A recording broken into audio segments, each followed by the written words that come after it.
This is the original esport racing game. This is iRacing.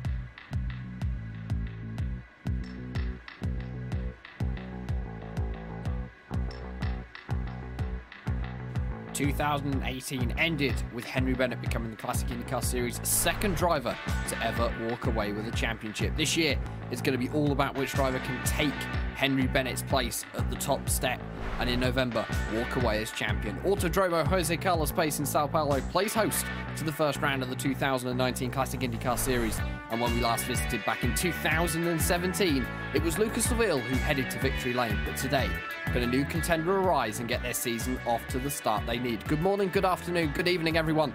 Welcome to the iRacing Esports Network and RaceSpot TV. I am Jack Stiles, and alongside me all race long is going to be Randy Chenworth, bringing you all of the action. And Randy, this is a circuit with a lot of history, and the drivers need to have a good race today and get their season off to a good start.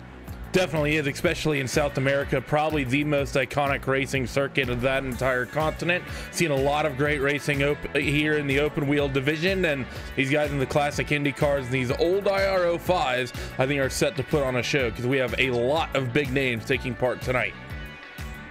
There are indeed some big names as we will take you throughout the course of this race. Reigning champion Henry Bennett is not on the grid today, so Henry Bennett is not competing this first round. However, Matt Cook is looking very content so far, very competitive so far. Looking at the timings, probably about the top 10, all covered within a second in practice. However, as we see with lots of forms of motorsport, Randy, practice means nothing. Yeah, it definitely doesn't, especially the length of the practice here, 3 hours, and of course with the new ever-changing track conditions we have on iRacing, those 3 hours, a lot of different things can change in how the track actually feels to the drivers. Maybe people who got a lap in 2 or 3 hours ago now nearly, maybe have a slightly quicker track than the drivers have right now, but names up and down the field, I think the expected names you'd see here in the top 10, the Matt Cook, Dave Walshes, and Robert Grossers of the world, pretty much taking home the top 3, but an interesting entry that we've seen a couple times in the Indy cars around the iRacing community, I think, Jack. Currently 4th in practice, that number 9 is Sage Karam. He's made a lot of big bids already this season coming into sim racing, and a much higher effect than he was previously. He's been putting on one hell of a show. He has, and I think with the Classic IndyCar Series, he is going to be one of the drivers to watch. Just to give you an idea what the weather is like today for yourselves, ladies and gentlemen, when practice started, it was 10 o'clock in sim, 23 degrees in the air, and 26 degrees on the track. Well, it's almost 1 o'clock in the afternoon, and you can see that the air temperature hasn't really risen. It's up to 25 degrees, but because of the sunshine, the track is 46 degrees Celsius, northerly wind at 21 kilometers an hour, and of course, that just means that for these drivers, Randy, there's a lot more for them to concentrate on, especially with a hotter track. And the one person to show you how this track works is going to be Joshua Baird. He's prepared for us a lap guide, and we're going to show it to you now. Welcome to Interlagos. We are on board with Robert Grosser to give you a tour of the track. Entering 1, we will brake hard, heading down the steep S-bend of 1 and 2. Coming out of 2, we will have an opening turn 3, which will allow us to be able to go full speed. The backstretch between 3 and 4 may be used as one of the few opportunities for passing if there was a mistake between 1 and 2. Entering 4, we will be pretty hard on the brakes. After 4, we will be able to put our foot down on the gas and go through turn 5 at full speed. Turn 6 and 7 will be tricky high-speed bend, as it is a blend of speed and finesse to carry our momentum into turn 8. Passing here is not recommended, but you may see it at the end of a race for a last-minute push. Turn 9 is one of my favorite, as the banking of the turn will allow you to go quite fast for a horseshoe turn. Turn 10 is a slower, tighter horseshoe that will be one of the toughest turns on the track, as it is so tight. Turn 12 is going to be the most important turn to nail on this track, as it is a very tight left-hand turn and will set you up for a pass if you can nail the apex. Turn 13 through 15 are just slight bends that will be full speed and make for interesting passing situations as we come to the final stretch of the track. This has been a 2019 Logykal Classic IndyCar Series track tour brought to you by Josh Baird and Robert Grosser. I hope you enjoy the race.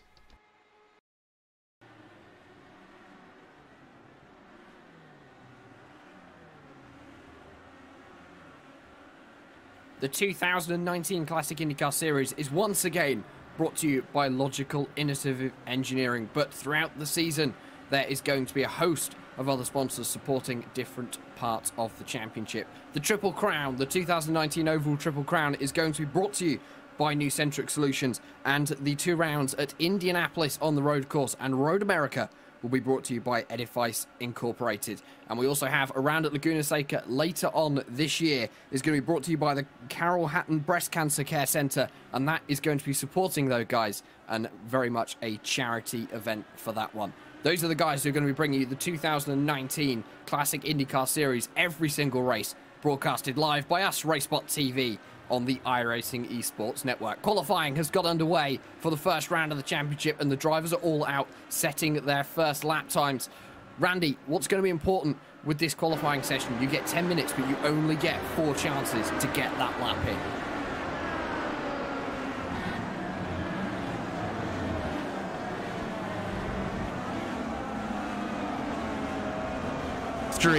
Of iRacing here in open wheelers, and it's going to be Matt Cook. We've seen him for such a long period be relevant. Of course, those other drivers will need to keep an eye on over this next 7 minutes as well. We'll try to get looks at Sage Karam, like to possibly Josh Chin, maybe even Randy Shoemake, some others in there as well. But Matt Cook's going to be coming off the final corner, putting his first timed lap of the session. And of course, Matt Cook last year in 2018, he was the driver who went home with the Rookie of the Year award. He never competed in the Classic IndyCar Series before last year. And well, he dominated the ovals. He did pretty well in the second half of the season on the road side of things, Randy, to come home 2nd overall in the championship. And I can't seem to remember him doing a road race until about October.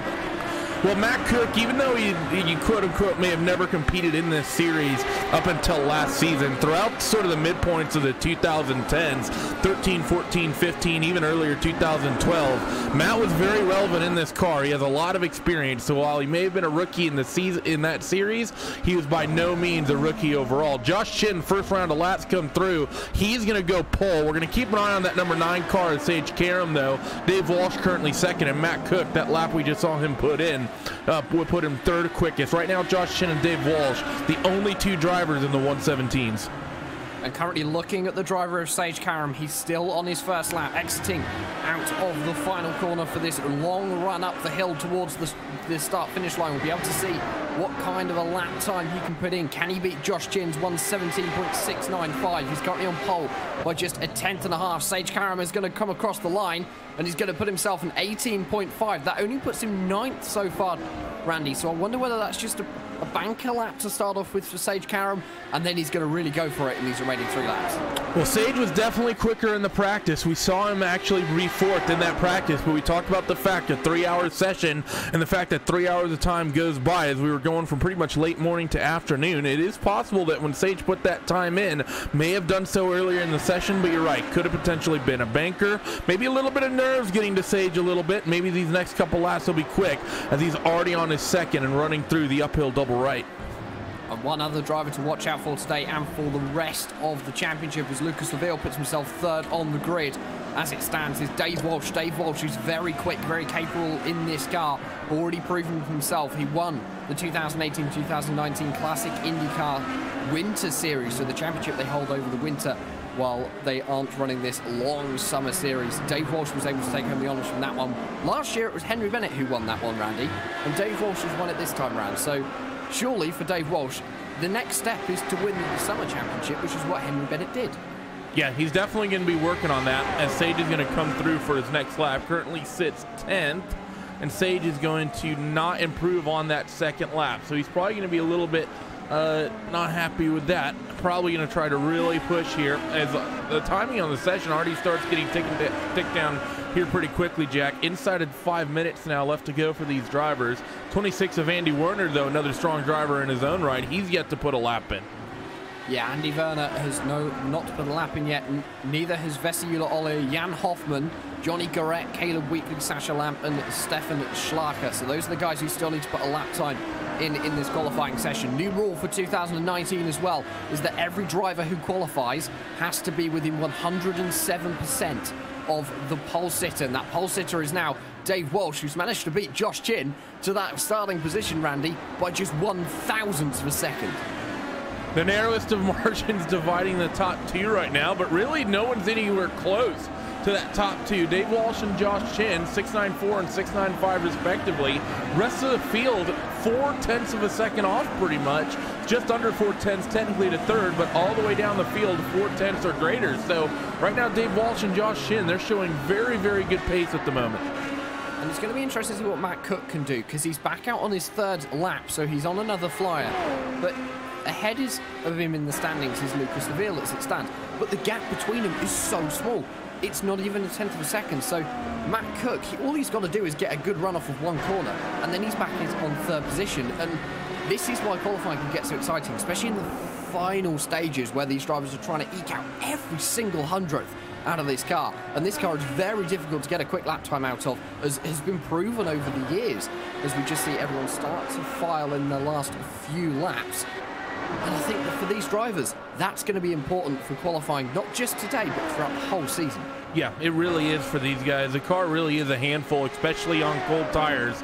As Matt Cook's going to come through, can he improve? He's been bumped back down to 5th as John Kajnen goes third quickest, and he does not improve on that last lap. This is a 19.086, a full second off the mark. And as you get deeper and deeper into this session, Jack, of course, the way you set up a car for qualifying, you're going to have the tires pumped up a little bit. You're going to have the car light on fuel. It's possible once you get into these later laps, lap 2, lap 3, and even into lap 4, those pressures might be just a little bit too high to get that optimal lap, and I think that's what we're seeing. We've not seen too many laps come towards the tail end of this session. And one other thing to consider is that over the course of 10 minutes, the track conditions can change so much. With the clouds moving and the sun shining on the track temperature can rise. And that's exactly what's happened. It's gone up to 48 degrees Celsius. So there's going to be even less grip on the track. So I think we've now seen the fastest times in the session. As I say that, the clouds start to move over the circuit and it gets a little bit darker.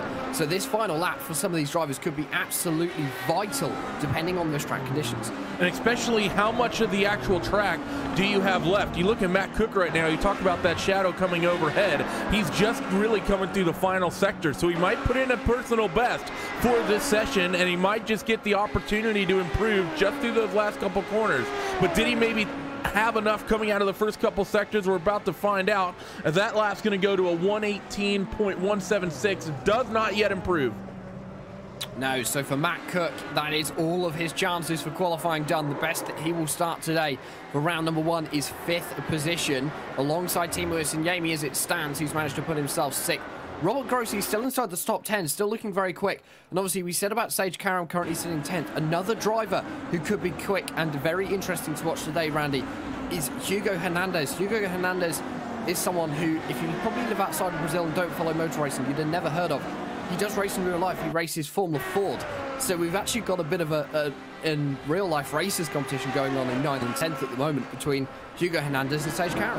Yeah, we probably do. And if you're Hugo Hernandez, you're probably going to be pretty satisfied about that. Sage Karam, driven in the Indy 500, likes the Sebring 12-hour, of course, driving a GT3 spec car in IMSA for a number of years in the Lexus. You know that he's going to be, I think, pretty happy knowing that he's just a currently Formula Ford driver, to put someone like Sage in the rearview mirror on the lap times, especially by a full 10th.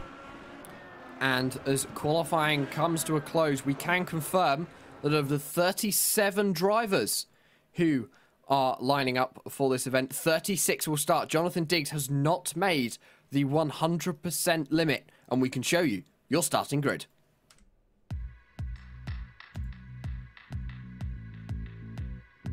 Getting his championship off to an amazing start. Dave Walsh lines up on pole. Alongside him is going to be Josh Chin. Third place is going to go to Joni Kajanen, with Lucas Leville starting 4th, Matt Cook 5th, Timo Yami 6th, Robert Grosser 7th, and Andy Werner lining up 8th. Hugo Hernandez and Sage Karam will round out the top 10 with Randy Shoemake starting 11th with Stefan Schlacher alongside in 12th. Jan Hoffman is going to be lining up 13th, Marshall Stanley 14th, Hans Pickelen in 15th, Cyril Gitzhofer 16th, Franz Josef Sturm 17th, Andrew Adair Saunders 18th, Joe Ringrose is going to be starting 19th, Jos van der Ven rounding out the top 20. Logan Simmons is going to be rounding out 21st position. Johnny Garrett going to be starting alongside him. Vessi Ollier did get a time in and he went 23rd. Sasha Lamp lining up alongside him for Talk Freak Racing in 24th. Alex Thack 25th, Matt Molnar in 26th, Mike Gerlicher 27th, Daniel Schulmeister in 28th, Carson Brodvie in 29th, Andrew Aitken going to round out the top 30. Your remaining 6 drivers, Josh Baird, Sam Winton, Rory Collins, Toad Novosad, Zach Sohar, and Caleb Weekly are all the drivers who made it into the 107% in qualifying. And Randy, 36 cars into the center S for the first time. It's going to be good, especially in the mid-pack, I think, this start, because these drivers are going to be very, very careful. Yeah, it's going to be a pretty hectic start, I think, for all of these guys. Really going to push you. I mean, 36 cars into turn 1 is going to be very, very tight. You have to be patient. We have the rolling start, which is, I think, going to calm things down relatively nicely for everyone involved, but it's still going to be a hectic run down into that Senna S, which we've seen problems happen before historically at this track, seen it in pretty much all the sort of series we've seen run here, be it open wheel, even be it GT and endurance racing. These guys will need to kind of try and tiptoe because you got a long race, 71 laps, an hour and 50-minute run time limit. However, it's going to be somewhere more in the realm of about 90 minutes for these guys going all the way through, and 2 pit stops. We're expecting 4 tires and fuel every time you come down pit road. Yeah, and of course today is also a road course, so no cautions expected unless we get a pile-up which blocks the circuit. That will be the only time we will see the safety car, other than at this very point today while the drivers are all heading themselves round to the grid. You can actually see the snake starting to set itself off on your screen, ladies and gentlemen, and the final cars are only now getting running as the leaders will bring it round through this final right-hander down the hill towards that final corner. And I think actually this section in the section of this circuit, Randy, it's very, very difficult because it's very twisty, and in these cars, the power application, you have to be so careful. Yeah, it is. It's very difficult, and especially with the cold rear tires. And right now, we're getting a little bit of I think, a cloud coming over. That's going to be cooling that race surface down just a little bit.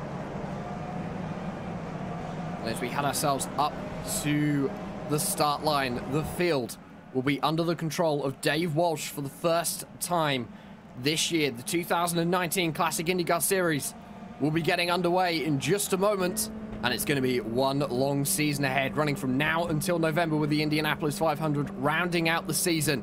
The pace car is going to dive itself down onto the left-hand side of the track, onto pit lane in just a few moments' time, and the field is now under the control of Dave Walsh. And we are racing it into Lagos for the first round of the 2019 Classic Indycar Series. Riding on board with Andy Werner today for the view of the start. He's going to head himself down to the inside in the 26, try and get a few positions. He's actually going for a move on Timo Yami, who's down on the inside through the center race. A good start there by Andy Werner, and he's actually up a couple of positions. Yeah, great start there from the 26. The 93, though, of Josh Chin did not get a good start at all. He nearly lost 2 spots. He falls back into 3rd, just ahead of the 2-car of Lucas Seville, but the 77 of Joan Kajanen able to jump up into that 2nd spot as Dave Walsh is currently trying to stretch the gap. And Sage Karam in 10th position, clearly showing that qualifying for him wasn't the greatest. So getting this race off to a good start, he's up to the 6th position now. He managed to jump 4 drivers in the first few section of corners. Brilliant start by Sage Karam, but I think for Dave Walsh, that was a brilliant execution of the start, and wonder whether he actually caught Josh Chin off guard. Yeah, I think that's pretty much what happened. The way that Josh pretty much fell, he immediately right down the order. As they're going to come up now to the final sequence of corners for the first time, and onto this long front straightaway. The slipstreaming here at Interlagos will start, and it'll be the 37, the 77, and the 93 leading the train. Those top 2 have a little bit of a breakaway over that 3rd place runner of Josh Chindo, but will Joan Kajanen make a move into turn 1? It's going to be interesting to find out. He was looking to the inside into center S for the 2nd time, but it's a 71-lap race, taking the sensible decision to not push the limits too far. as these drivers are going to get everything up to temperature. The tyres still aren't going to be up to pressure, not up to temperature. Still a few more laps yet until we're going to start to see the optimum pace start to come through. But after that first lap, very big moves into the front and the midfield. Robert Grosser had an awful start. He's down almost 4 positions on where he started, dropped outside of the top 10 in fact. Some drivers making their way through in the rear, or through the mid-pack really. Matt Molnar is up 6 positions, Joe Ringrose up 5. So for some of these drivers, getting used to this again. We've got a car stop, the number 42. That's Sasha Lamp. He's had an incident coming off of turn number 4 and 5. As we can see on the screens now, he's getting back going again. We're going to get a quick replay to see what exactly happened to him, but the car doesn't actually look too bad. I think maybe a little bit of damage on the left front, but otherwise seems pretty much intact. Is there a little bit of contact there with the 16 on the inside? Maybe as he comes through turn 4. No, that's actually just a self spin running a little bit wide. He does make contact with the wall, however, but for the most part, I think for that 42 car, everything is going to be pretty much smooth and okay. Not big damage whatsoever. Yeah, and obviously for Sasha Lamp, not the way that he wanted to start his race, but he's got a little bit of drama out of the way early. He's now got to fight his way back through as all the leaders start their 3rd lap of the race. We've got a 4-car breakaway for the lead containing Dave Walsh, Yoni Kainen, Josh Chin and Lucas Laville currently riding on board with the number 77 machine, looking back towards Josh Chin in the Team Chimera car, under pressure from Lucas Laville. And it's interesting to see how they've already got a breakaway, Randy, and showing that there's still pace in this front field. And for Lucas, he is the driver who, when we visited here last with this series, he won this race. So for him, actually, he's in a good position coming into this one today because he knows that he has the pace here, and with the support of the team that he's with now with Logical Vortex Sim Racing, he's in an even better position, and I think he's going to have a brilliant race here today. Yeah, Lucas Laville really is one of the stronger drivers on the road courses in this series, but I think especially this season, I think there's a handful of drivers who are going to be taking part a little bit more regularly. I think it's really up the talent level, and it's going to be a big challenge of who actually can win these races. As right now, Laville trying to keep touch with Josh Chin. He's put in a fantastic second half of the lap. We saw that top 2 had a breakaway over Josh, basically going through that first sector, but now Josh has really brought in the rear of that 77 car, and it's pretty much turned into more of a 3-car breakaway, but Lucas doing everything he can not to lose touch as well. And Josh Chin showing that domination and bringing himself back with the fastest lap of the race so far. He sets a 1 minute 18.099. We've had a car around in the center S. I believe it was the number 3 machine. It's Robert Grosser, who almost ends up on his roll bar, but manages to save it. Heavy damage for the German in the opening stages of this event, Randy. And with the rule change for this year of no more fast repair, it means that for this driver, his race is now over. Yeah, that's pretty much game over for him. He's going to have to come down pit road, and let's see what happens. There's a big move down in towards turn 1. He just gets it wrong, just locks up that rear end, smacks that wall on the left-hand side of your screen, and then, oh, that rejoin. I wouldn't be surprised if there's a bit of a penalty for that at some point, even post-race, Jack, because that was not Robert's greatest move ever, the way he rejoined the circuit and making contact into traffic like that. Yeah, replay once again up on your screens, ladies and gentlemen, looking towards turn number 1 for a move on, I believe this was the number 54 machine, or it was Hugo Hernandez, lost it. Heavy contact with the inside wall, and again with the car that he was trying to overtake, which I think is going to be interesting. And as you see the rejoin, there was just a car on the inside. I believe that was the number 54. I think what really did it, though, was the second contact through that last part of the center S, Randy, with the into the side of it where he was already half spinning. That, I think, was really what nailed the coffin for Robert Grosser. Yeah, it's going to be interesting to see what happened as we check back in with your leaders. The 3 of Josh Chin has already lost tab with those top 2. We remember as we actually see Sage Karam in the background making a move. I believe that's going to be for 5th on the racetrack, and that's on the 26 of Andy Werner. And Sage is going to be able to get that done. So move Karam very quickly here in the opening few laps. We're already running lap 5, and he's already passed 5 cars. Andy Werner was looking to try and take the position back, however wasn't able to get it done. So Sage Karam is now up into position at number 5, as you said, Randy, and his eyes are now going to be completely forward to try and catch this leading group. He's got to make up 2.5 seconds. Bearing in mind that 5 laps ago he started in 10th position on the grid. I think he can close this gap. Sage Karam, he might have had a bad qualifying, but he definitely isn't out for the count just yet. We've had a spinner in the middle section of the track, the 167, Jos van der Ven. He is stuck and stranded with the midfield all going past, trying to rejoin. He has been able to get it done. Not quite sure what happened to the 167. However, damage is appearing on the car. We're about to find out as you see him go up the hill through the double right. I think it sort of, wherever he makes this mistake is going to be here. I see a lock up into that first hairpin there on the right, and he just basically spins off to the right-hand side and noses into that tire barrier. Unfortunately there for the 167. However, going to be a relatively light contact. While that car is going to have damage and will likely have to come down pit road, Jack, that should just be a relatively simple change to the front wing for him, as we see Matt Cook now getting challenged by, I believe that's Timo Isinyemi in the 47, or the 43, excuse me.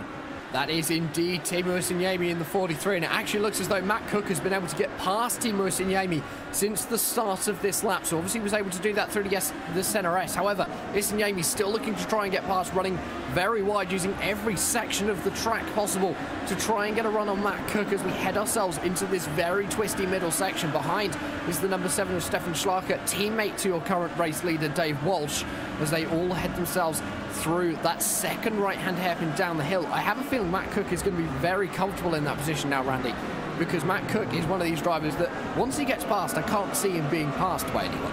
Yeah, he is very difficult to get around, and believe me, I've had a couple runs with Matt Cook in the past. Been both in an Indy 500 running around Matt, as well as a couple road course races in the old ISO WC series that used to run here on iRacing, run by our very own Will Vincent, in fact, adequately named Logykal by Mr. John Porzuk. But yeah, you're right, Matt Cook, very difficult to get around in these cars. He's also someone that you can generally have confidence in when you're racing, that he's not going to do anything silly. If he's going to make a move, he's generally going to make it stick or back out of it. Very rarely is he going to be one that you see do something a little bit silly. So one of the drivers that if I were on track with him, I'd have full confidence racing around him. And for Matt Cook, his focus now is ahead to the driver of Andy Werner. We've already seen Werner come under pressure from Sage Karam, and Karam took the position off of the German. So for Matt Cook, it's once again that idea of just closing that gap little by little. Last time around, Sage Karam actually had a bad lap, lost quite a lot of time, half a second to your leaders. So the leaders now are struggling, and in fact it looks as though Josh Chin may have lost the back of Joni Kainen once again, and Lucas Laville is dropping back from the third position driver as well. Yeah, we're starting to see drivers really kind of settle in and, you know, seeing these gaps kind of open up just a little bit. And it's going to be really interesting to see, you know, how these guys mess with the cars. Of course, you have a plethora of setup options you can play with when you come down on towards pit road to make setup adjustments. You have tire pressures and wing angle adjustments that you can change. Might play with the front wing. I doubt you'll see guys really changing that rear wing up. And then, of course, we always talk about the in-car tools in these cars, Jack. Front roll bars front and rear that these guys can adjust, stiffen, and soften to kind of alter the handling of their car. They do have the weight jacker, but I don't think you're going to be playing with that weight jacker on the road courses, and I believe they're disconnected for the road courses in the first place. I feel like the weight jacker and messing about with the weight jacker would actually be a bad idea on the road courses. It would really unsettle the functioning of the car. Around the 25, right ahead of your leaders. Nice spot there, Randy. The number 25 machine, that is your and that's driver. Going to actually allow Lucas Laville. That's going to allow Lucas Laville to slip right by Josh Chin. I think Josh had to check up and get out of the way for that, and Lucas able to just squeak right through. Replay on board with the 93. So looking on board with Josh Chin, looking back, or was looking back towards Lucas Laville, but looking forwards, you'll be able to see the car of Marshall Stanley stopped in the middle of the track. He's going to have to take avoiding action in just a few moments' time. There it is. Very good spot by Josh Chin at the final moments, but because he went off the track, down the inside comes Lucas Laville. Absolutely brilliant move from the Frenchman, I say, making that opportunity happen. And I think for Lucas Laville, he'll be happy with himself, getting him onto a provisional podium spot. Yeah, he will as well. And I think Josh Chin, even though that's going to be frustrating for him, he shouldn't be too bothered overall, just with the fact that, we actually see Laville make a mistake down through the center S and off of turn 3, and Josh Chin is going to take that spot right back. So Lucas Laville going wide through the first corner. That has allowed Josh Chin to be able to get the position back. So the battle for position 3 in this race is still very much alive. Can Lucas Laville get himself back in front? We will have to wait and see. Coming up to this double right-hander, don't want to be too quick on the throttle through here because you'll unsettle the car. Run yourself wide and do what Josh Chin did last time around, and this time no Marshall Stanley sat in the middle of the track. And I have a feeling now that Josh Chin is back past, I'm not sure what Lucas Laville can do, because it looks as though Josh Chin has actually got a little bit of a gap over him now. It definitely does, and Josh has really been able to open the gap here very quickly. Not been a great sort of lap for him the last half a lap or so after that, making that mistake. I actually think Lucas might be struggling with the handling of that car, because I mean, Josh has stretched out nearly a 7/10 of a second gap, it seems like, already, and it's only been 3/4 of a lap since he's been able to make up that space. And all of this happening has allowed another driver to start to become into the mix for this battle, and that's Sage Karam, Andy Werner and Matt Cook. They're all working as a group now to close down the gap. As you can see, Lucas and Josh heading themselves through turn number 1. The next 3 guys, they're only now a second and a half back, Randy, and they're 3 very quick drivers. Give it another lap or 2, they're going to be within draft range of Lucas Laville in 4th position, and before you know it, we're going to have another battle for 4th position on our hands, and it's going to get lively. Yeah, we're about to, if Lucas doesn't figure out what's going on with the car, maybe play with those roll bars like we talked about and get the handling sorted out, he's going to have a very aggressive Sage Karam, Andy Werner, and Matt Cook all hounding on him, wanting to make up spots, and especially Sage, of course, one of the youngest drivers. We've seen him be very aggressive at the Indianapolis 500 in real life. He is not afraid to put that car in some precarious situations to pick up spots. So for Lucas Laville, he better get moving, or else he's going to have a very entertaining trio coming up on him.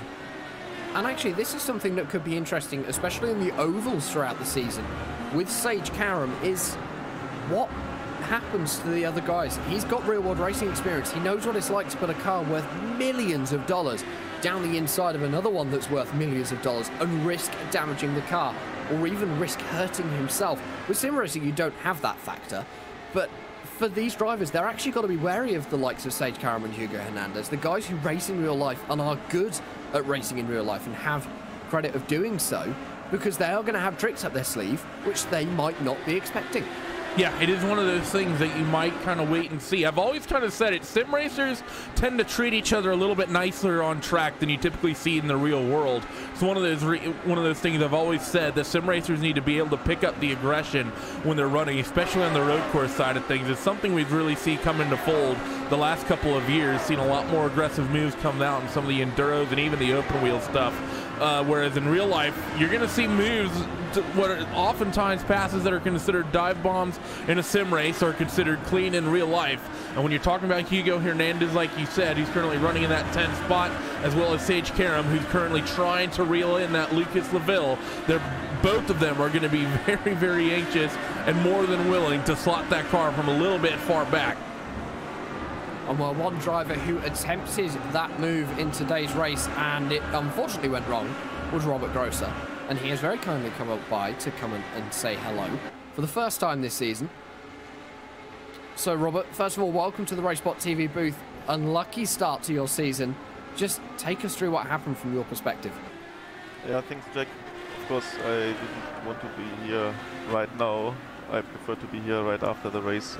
Yeah, I was trying to make a move on the driver in front of me, Hugo, and I wasn't even, like, from my whole mindset, like forcing the issue or anything like this. Totally unexpected. I locked up the rears, I guess, because the rear came loose, and yeah, I'm very sorry because I also caused some damage to Hugo's car, I guess. Yeah, then I was just rejoining the track from my perspective, staying all the way to the right, being on the curb on the right side, and then there was some contact with, I think it was Cyril. I don't know what happened there exactly, but from my perspective I was all the way to the right. There was not much more I could really do. Yeah, that's what ended my race then finally. Now, obviously, people will know you as a driver in the Classic Indycar Series. Those who have been around for a few years will know you as the 3-time champ. But of course, something which some people don't realise is that you, along with Lucas Laville, you're the organisers of this series. So 2019, a lot of big changes. Are you excited? Excited, stressed, tensed, everything. You have no idea the stress level or excitement level just before this race was so high. Yeah, it was really difficult to focus on qualifying and all this. And obviously, going forward in the races, You had a good qualifying today. You had a bit of a poor start, I seem to believe. Is that something that you just need to get back into the rhythm of, especially the starts in these cars? Oh, well, yeah. First of all, maybe yeah, but also this is just the competition level up there is so high. There are only strong drivers up there. If you don't get it 100% right, you will just lose positions. So it was extreme. I mean, I was really confident based on practice. I was confident maybe to go into the top 4, top 3 in qualifying, but you see, I was like 7th, something like this. So it's incredible how strong these drivers up front are. Well, thank you very much for joining us, Robert. Good luck with the rest of the season, and I'm sure we'll catch up with you in 2 weeks' time at Motegi. And while that was all happening, Randy, I've just spotted some contact between Sage Karam and what looked like a back marker. May have been. Think I might see a little bit of damage on that left front wing of Sage Karam, and if you take a peek, you see Andy Werner and Matt Cook reeling him in, and the pace has really dropped off of Sage Karam following that contact. Yeah, Sage Karam looks as though he's properly struggling in the number 9 machine. This has allowed Timo Yemi to also close the gap up. So these guys are now running as a 4-car train. You can see Lucas Laville ahead. The gap between Sage Karam and Lucas Laville is 2 seconds as Matt Cook looks to the outside into turn number 4. Not able to get the move done on Andy Werner. Good defending by the German, but that has allowed Timo Yemi to look down the inside of Matt Cook. He's going to slot in behind for the second sector, Randy. Probably a sensible decision, especially at this point in the circuit. Yeah, you're absolutely right with that. Is he actually, is Niemi going to lock up just a little bit? It's important to remember the 7 of Stefan Schlocker not very far behind in this fight either, says Sage Karam. Oh, and Matt Cook tries to make a move around the outside, locks it up a little bit as Andy Werner turning into the right-hand hairpin there, so very, very tight. And actually, that's going to somewhat work out just a little bit as this is going to spread this battle out. But for Sage Karam, absolutely worst time, I think, to potentially have an issue with a back marker, get a little damage on that car because the 3 behind him have now reeled him in and they are all bunched up. Sage could potentially fall from 5th down to 9th here if he can't pick the pace up. Yeah, and I think that's going to be interesting to see going into turn number 1. Werner looking to the inside, but there isn't enough room, and he's not brave enough to stick a nose down the inside of the American. Matt Cook, though, still here, and it looks as though actually through that first section of corners, Sage Karam has extended the gap just a little bit. However, it seems to be herding him through the middle sector and down the long straights. That's where he's losing time because the aero is taking the speed away from him. You can see how quickly Werner is closing the gap to him, Randy. But as soon as you get to a corner, Karam's fine. Yeah, that's really the situation. It seems like he's just losing that little bit of top end. And unfortunately for him, this is, I would argue, is one of the worst tracks to have that happen because the passing opportunities are at the end of some really, really long straightaways. Some of the longest straights these guys will run on the entire championship when it comes to these road courses. So some people are already running these cars trimmed out. It's actually Matt Cook a little bit wide through that hairpin. That's going to bring the 43 of a Timo Yemi right up the gearbox of the 6 of Matt Cook. So Sage Karam and Andy Werner are going to be fighting it out for 5th. Cook and Yemi are going to be trying to duke it out for 7th going into turn 1. And Karam getting an awful run off of turn number 12. Very sideways in the number 9 machine. Andy Werner in the draft, closing the gap slowly. He's going to go down to the left-hand side of the racetrack across the line. He'll actually be scored in 5th position. Easy pass for the German Sage Karam. He drops down into 6th position. And now he's under pressure from Timo Yemi and Matt Cook behind, who are having their own little scrap. For Andy Werner, that was a painless pass. Yeah, I think Sage actually kind of knew the jig was up and pretty much let that happen to a certain extent. Obviously never want to lose that spot, but I think he knew that after the bad run and the aero damage he's currently dealing with and the top speed he's lost, he just sort of cycled in. And to be honest, losing that one spot could really be a help to that 9 car, because now that he has the 26 of Andy Werner out in front of him, a car that he can pretty much draft with, that might minimize the sort of effect he's currently feeling with the top speed. That said, Matt Cook's right underneath the rear gearbox now of Sage Karam, now trying to show the nose anywhere he can on the Coanda driver. Yeah, and it's going to get interesting once again. Can Karam get a better run? Because if he can, he's now in the draft of Andy Werner, and there's a chance that for Sage Karam he could get that position back, and it's just going to seesaw between the two. We never know. Better run for the American off of the final corner. And for Matt Cook, not sure he got the run he needed. He's still 2 tenths behind. And although he is closing, now it's 3 tenths, now it's 2 tenths. He is going to get very close to the rear of Sage Karam. He's going to look to the inside into turn number 1, keep the nose there, but he's not going to go for the move. Sensible decision by Matt Cook. He was close, but wasn't quite close enough. Yeah, I think you're right. He didn't get that good run that he needed coming off that final corner, so the move in towards turn 1 really wasn't on. The good news is, though, for Sage Karam, with that little bit of damage, Jack, of course, even though there's no fast repairs, you can replace the front wing, and Sage actually very confident in towards turn 4 on the brakes, gets right up on the rear wing of Andy Werner. Is that it looks like it's mostly just front wing damage, and the front wings on these cars are replaceable, and they are swapped out pretty quickly. So for Sage, we have pit stops likely happening here relatively soon. He'll be able to stop on towards pit road and get that front wing pretty much swapped out. I will say, however, something we've kind of not been talking about is the situation with our race leaders. Dave Walsh in the 37 has checked out to a 3.8 second lead over Johnny Kajanen, who's currently actually only 3 tenths separated from Josh Chin. So Josh in the 93 really putting the pressure on and wants that second spot back. And while Dave Walsh is clearly showing his dominance over this race because he set the fastest lap of the race, 1 minute 18.032. And for Joni Kajanen, he's clearly dropped back, but maybe Josh Chin has found a little bit in the end of this first run, a little bit more on the tyres that he's been able to find the American, and actually that's playing into his hands because, as you said, the gap was closed right up. It wasn't this close. They've still got 4 seconds back to Lucas Laville, who's sort of sitting on his lonesome at the moment while everything goes on behind with Andy Werner, Sage Karam and Matt Cook.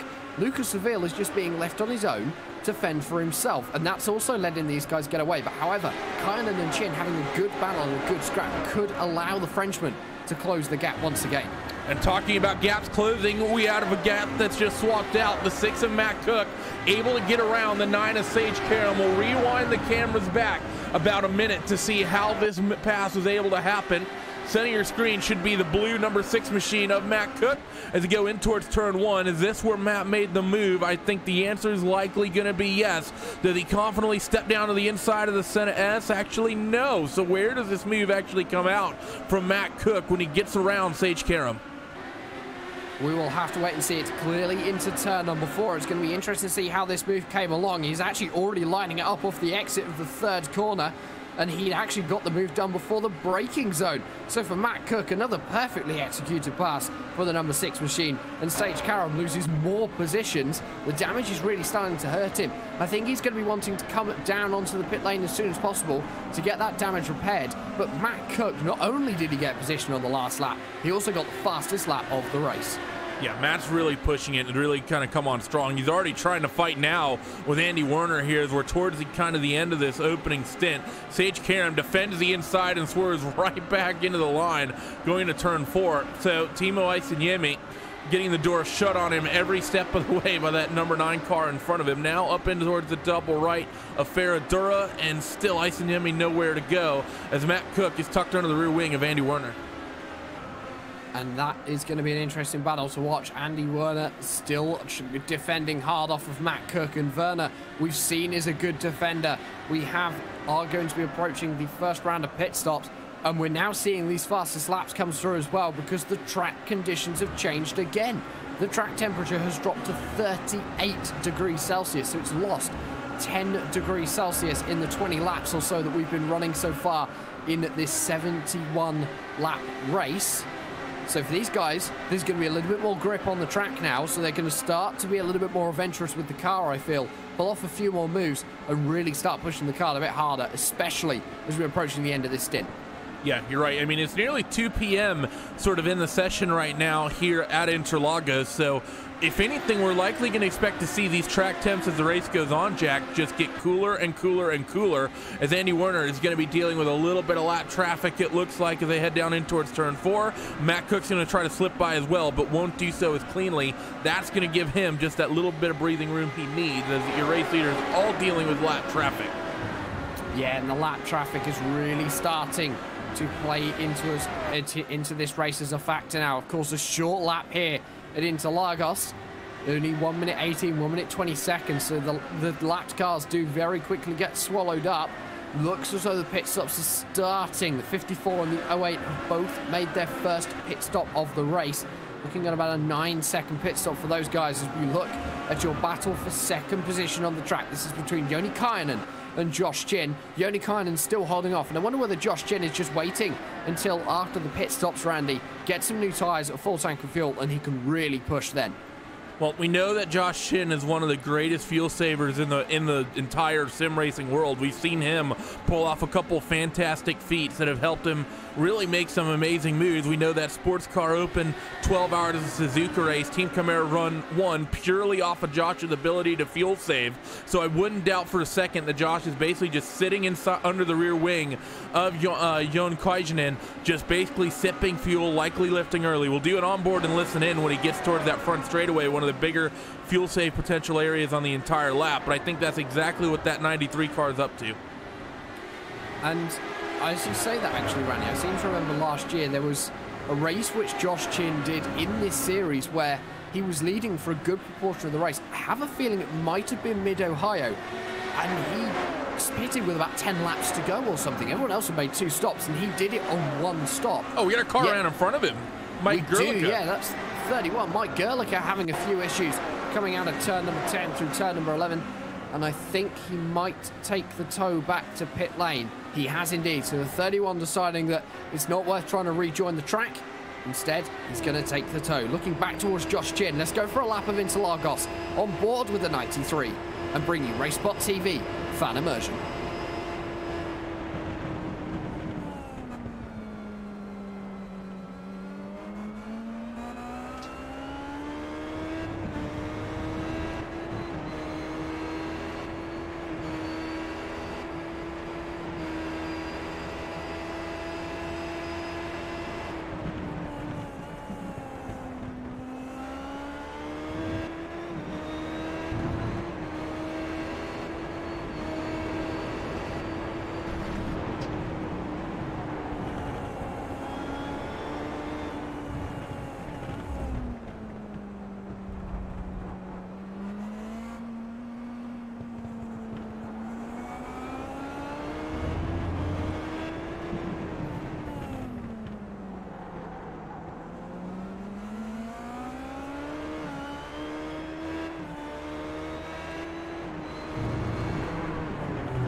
And that lap on board with Josh Chin, especially that run up the straight, Randy, I think you'll agree with me. He's saving fuel sat behind Joni Kainen. He definitely is. He's not pushing it really hard. He's not going full fuel save. There's a couple places he could maybe potentially be saving more. I think going into turn 4, listening to his throttle, and even the time before when we first started that onboard going into turn 1. But he's not being aggressive and really keeping pace with that 77 car of Joni Kainen. He's letting that seat, just lifting off the throttle when he starts to get a run going into turn 1, just saving that little bit of fuel, and that's very smart because that means that when he comes down pit road, he should in theory require a little bit of a shorter fill.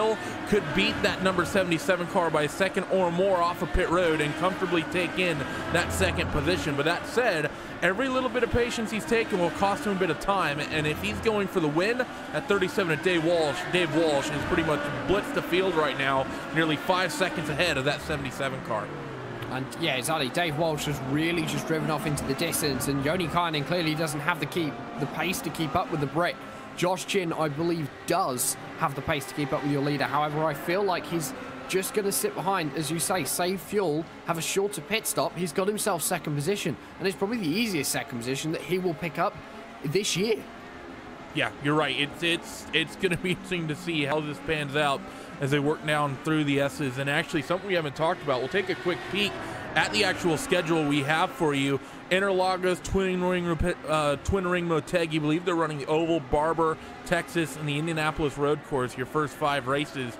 Then you also get into some, I think, one of the standout races for this season. It's going to be that 6th round at Belle Isle, Jack. That's a new track that we've not seen a lot of these series really get to use yet. That's going to be a lot of fun to watch these guys handle a street circuit.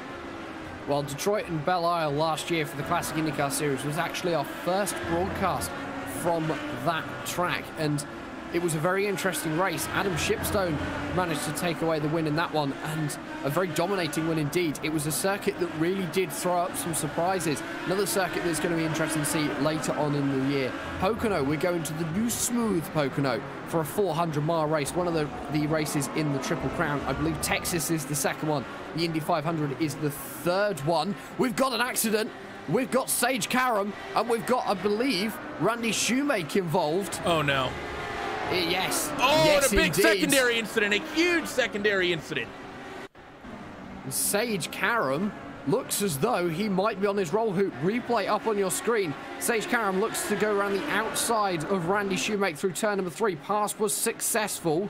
Moves to the inside to defend. Now that shouldn't be something that he needs to defend unless he's had issues, and drop back to the inside of turn 4. He goes very deep on the brakes.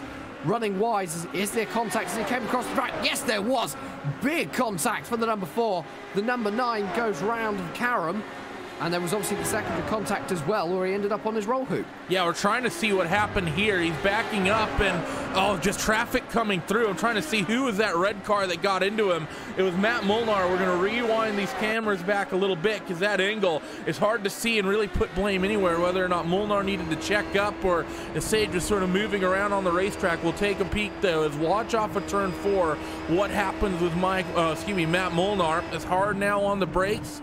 And in towards turn 4, and you're going to see a bright pink and white and orange Sage Karam pretty much right there. And oh, that's hard to, I think Sage just moving around on the racing surface like that, Jack, is not something you can do. I think that was somewhat caused by the 9 car, likely frustrated following the incident, but he's pretty much blocking the entire track, being perpendicular to the direction of travel.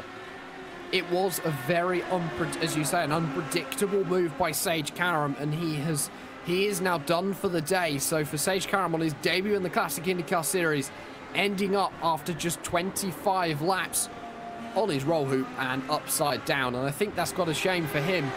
But it's also then going to take away some of the competition for the guys ahead. Looking back towards this battle for second position, where Josh Chin is just trailing Joni Kynan and still trailing. However, these two, they're pulling away from Lucas Leville. Yeah, they are. They really are working together and have really stretched the gap on the 2 and the 6 and Andy Werner as well. And, you know, that is the sort of bunch that the 9 car Sage Karam was. And keep in mind, we kind of missed it initially. The reason Sage Karam was back fighting with the 4 of Randy Shoemake, Sage had made his first pit stop. So the pit window is pretty much open. Sage, one of the race leaders, coming down on towards pit road. That's going to pretty much open the floodgates, I think, in the next couple laps. We're likely going to see all these guys come down pit road. I want to see the 93 car, of course, Josh Chin. We know that he's fuel saving a bit. How much later does he go, or does he try to come down with everyone else? Josh Chin's into the pits on this lap, so he's going to go early, try and get the undercut on Joni Kynan. This is going to be an interesting pit stop to see how long it really is. We're looking at pit stops anywhere between 9 and 11 seconds, so Josh Chin, he's going to be bringing himself onto his pit stall right at the end of pit lane, stationary about now. Up onto the jacks he goes. Tyres, so new tyres for the number 93. Full tank of fuel, Randy, and he'll be back out and away. That is a 9-second pit stop, so it's going to be interesting to see what Joni Kynan does going 1 lap longer. Yeah, it's going to be interesting to watch and see indeed. A little bit, of course, if he is fuel saving, he'll have a shorter stop, and of course, like you said, he comes down a little bit earlier. I heard a car spinning out of Fuerteventura trying to find where it was. I definitely heard tires squealing somewhere. I've not been able to find out. Maybe been somewhere else on the racetrack. Actually, maybe Matt Cook, who just locks up going into the right-hander. So maybe a little bit of drama somewhere else on the racetrack as we're going to take a peek. But clouds start coming over the racetrack once again. Lap times expect to be fast for the guys out there on new tires. Yeah, track temperature did raise just a little bit over the last few laps. However, it is dropping once again with the clouds coming back over. Joni Kynan is going to stay out for 1 more lap. So he's going on to his 27th lap of his stint, or 28th lap of his stint, sorry, in the number 77 machine. And so is Dave Walsh. For Josh Chin, he is back out and away, but he is a good 25 seconds down on second position, Randy. and that's how long he spent in pit lane. It's going to be very close between these two guys after this round of pit stops. Yeah, it definitely is, and one of the things to keep in mind is that it's a relatively short pit road here and really, really quick pit stops, so you're not going to really lose that much time over the course of the strategy you decide to go with in terms of when you come down pit road. But now we, like you said, keep an eye on the 37, keep an eye on the 77 of when they are going to come down pit road. And of course, these other drivers, the like of Lucas LaVille, Matt Cook, Andy Werner, we've been seeing these guys have fun fights all race long. They've got a little bit spread out now for the fight for the top 5, though. Let's get a little bit of love to the midfield. Joseph Ringrose and Jan Hoffman, they are having a battle for the last position in the top 10. Jan Hoffman, of course, the latter end of last year, joining Logykal Vortex Sim Racing. Joe Ringrose behind the team manager of VRT iRacing, who are taking part in the Neo 24 Hours of Le Mans next weekend. We got a car around. The number 2 car has stopped. Lucas LaVille has spun coming out of turn number 12 as Dave Walsh brings himself down onto the pit lane. So Lucas now hitting trouble. Was there contact? Let's find out. We're about to see what happened to this 2 machine in toward the final couple of sectors on the racetrack, and going now down the fast sort of downhill left-hander. Lucas LaVille up towards Logykal. I think it's a mistake all on his own. I think he just gets too aggressive trying to turn in, Jack, and pretty much just loses that rear end. No damage, it looks like, but just time lost. So, Joni Kynan from second position has come down to the pit lane, and past goes Josh Chin. Josh Chin, you can't even see on your screens at the moment because he's already on the exit of turn number 3.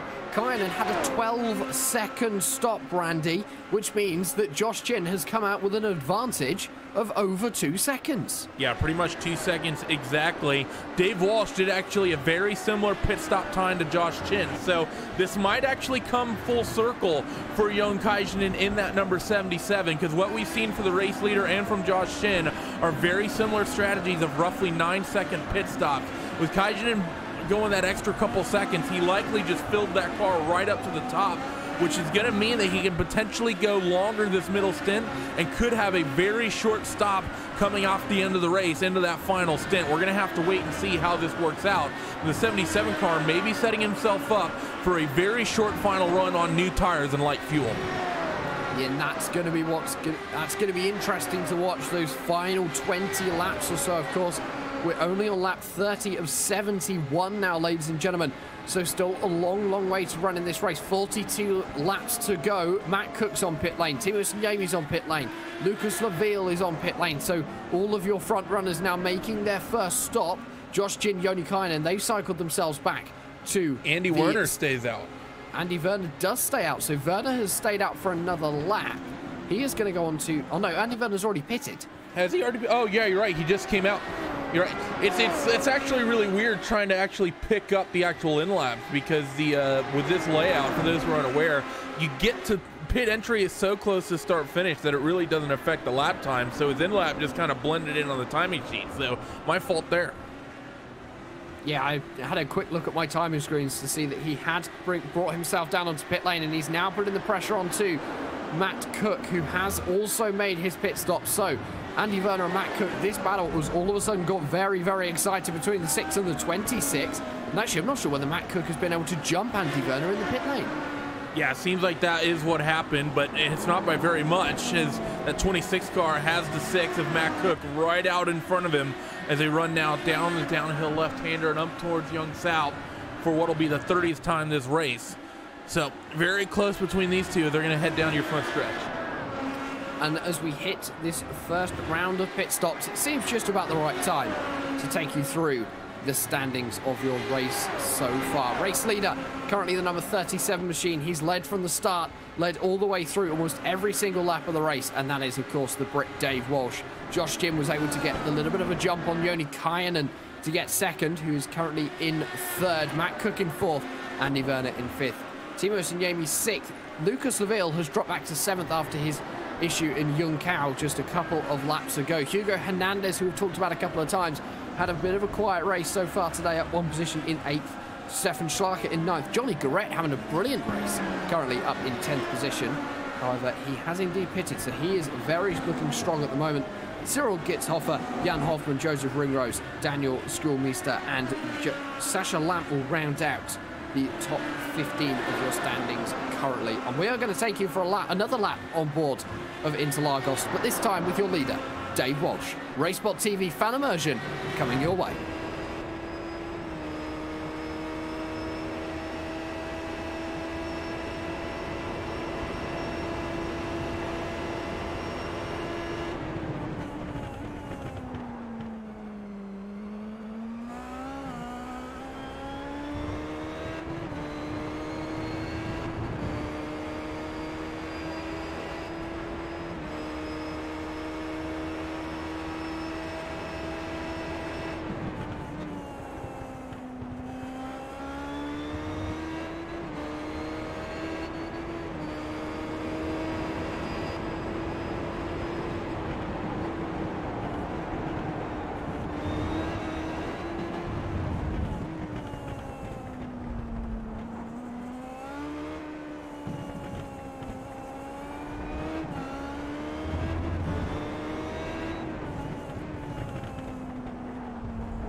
Welcome back to the Classic IndyCar Series, round number 1 for 2019 on the iRacing Esports Network. Every race going to be brought to you by Racebot TV on this very channel. I am Jack Stiles, alongside me is Randy Chenoweth, as we approach the halfway stage of the 71-lap race here at Interlagos for round number 1. Currently, Dave Walsh, who you've just had a couple of laps on board with, leading the way in this one. But one thing I have been watching over the last couple of laps, Randy, is this gap between Logykal and Josh Chin with the traffic is a little bit fluctuating, and it has been as close as a second. Yeah, it really is, and it's kind of going back and forth, back and forth. Matter of fact, we saw Jon Kijkanen bring in 1.7 seconds in a single lap on lap 32, but that's going to kind of come and it'll ebb and flow with this lap traffic, as we've seen a couple laps as well, where lap 31 and lap 33, Josh was able to reel out about 8 or 9 tenths. So that said, they're starting to get through the bulk of the traffic here, Jack. So for both of them, they're going to have clear track shortly. Josh already has it. Yeah, Josh has it. There's a couple of cars ahead of him, probably about 5-6 seconds up the road, which Dave Walsh is currently dealing with. But for Logykal, he still has one more driver to navigate. That is the number 12 machine of Andrew Adair Saunders, who's just going to stick to the right-hand side through the first corner.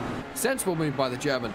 And past he goes. Looking at the driver very briefly, the driver Matt Cook back towards the number 77. Yeah, that's my bad. I misclicked. Yeah, that's funny. And for the number 77, it's just a case of now running this longer stint, as you said, Randy. These drivers have only got one more stop to make, and it's going to be in the very final stages of the race. So the later you can make that stop, the better because the less fuel you have to take and the lighter your car will be, the shorter a pit stop. You're going to be in a better position whatever happens. Well, it's not necessarily that simple, of course. It's going to all depend. How much fuel you take in the final stop will all depend on how much fuel you took in that last stop. We know a couple of drivers short-filled. Josh Shin, I think, took on a full tank of fuel, but remember, he came down pit road 3 to 4 laps earlier than everyone else, so he also wasn't filling from an empty tank.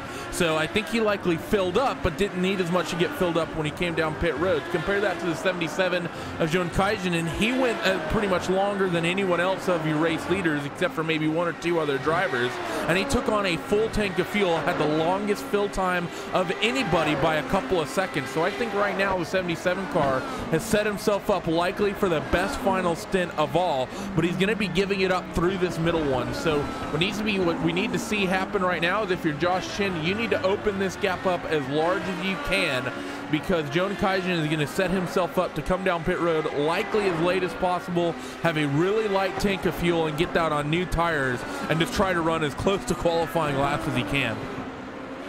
And a battle that we looked at just before we went away for a few laps of fan immersion and before Sage Karam decided to have his incidents was the battle for 10th position, and it seems to be getting exciting again.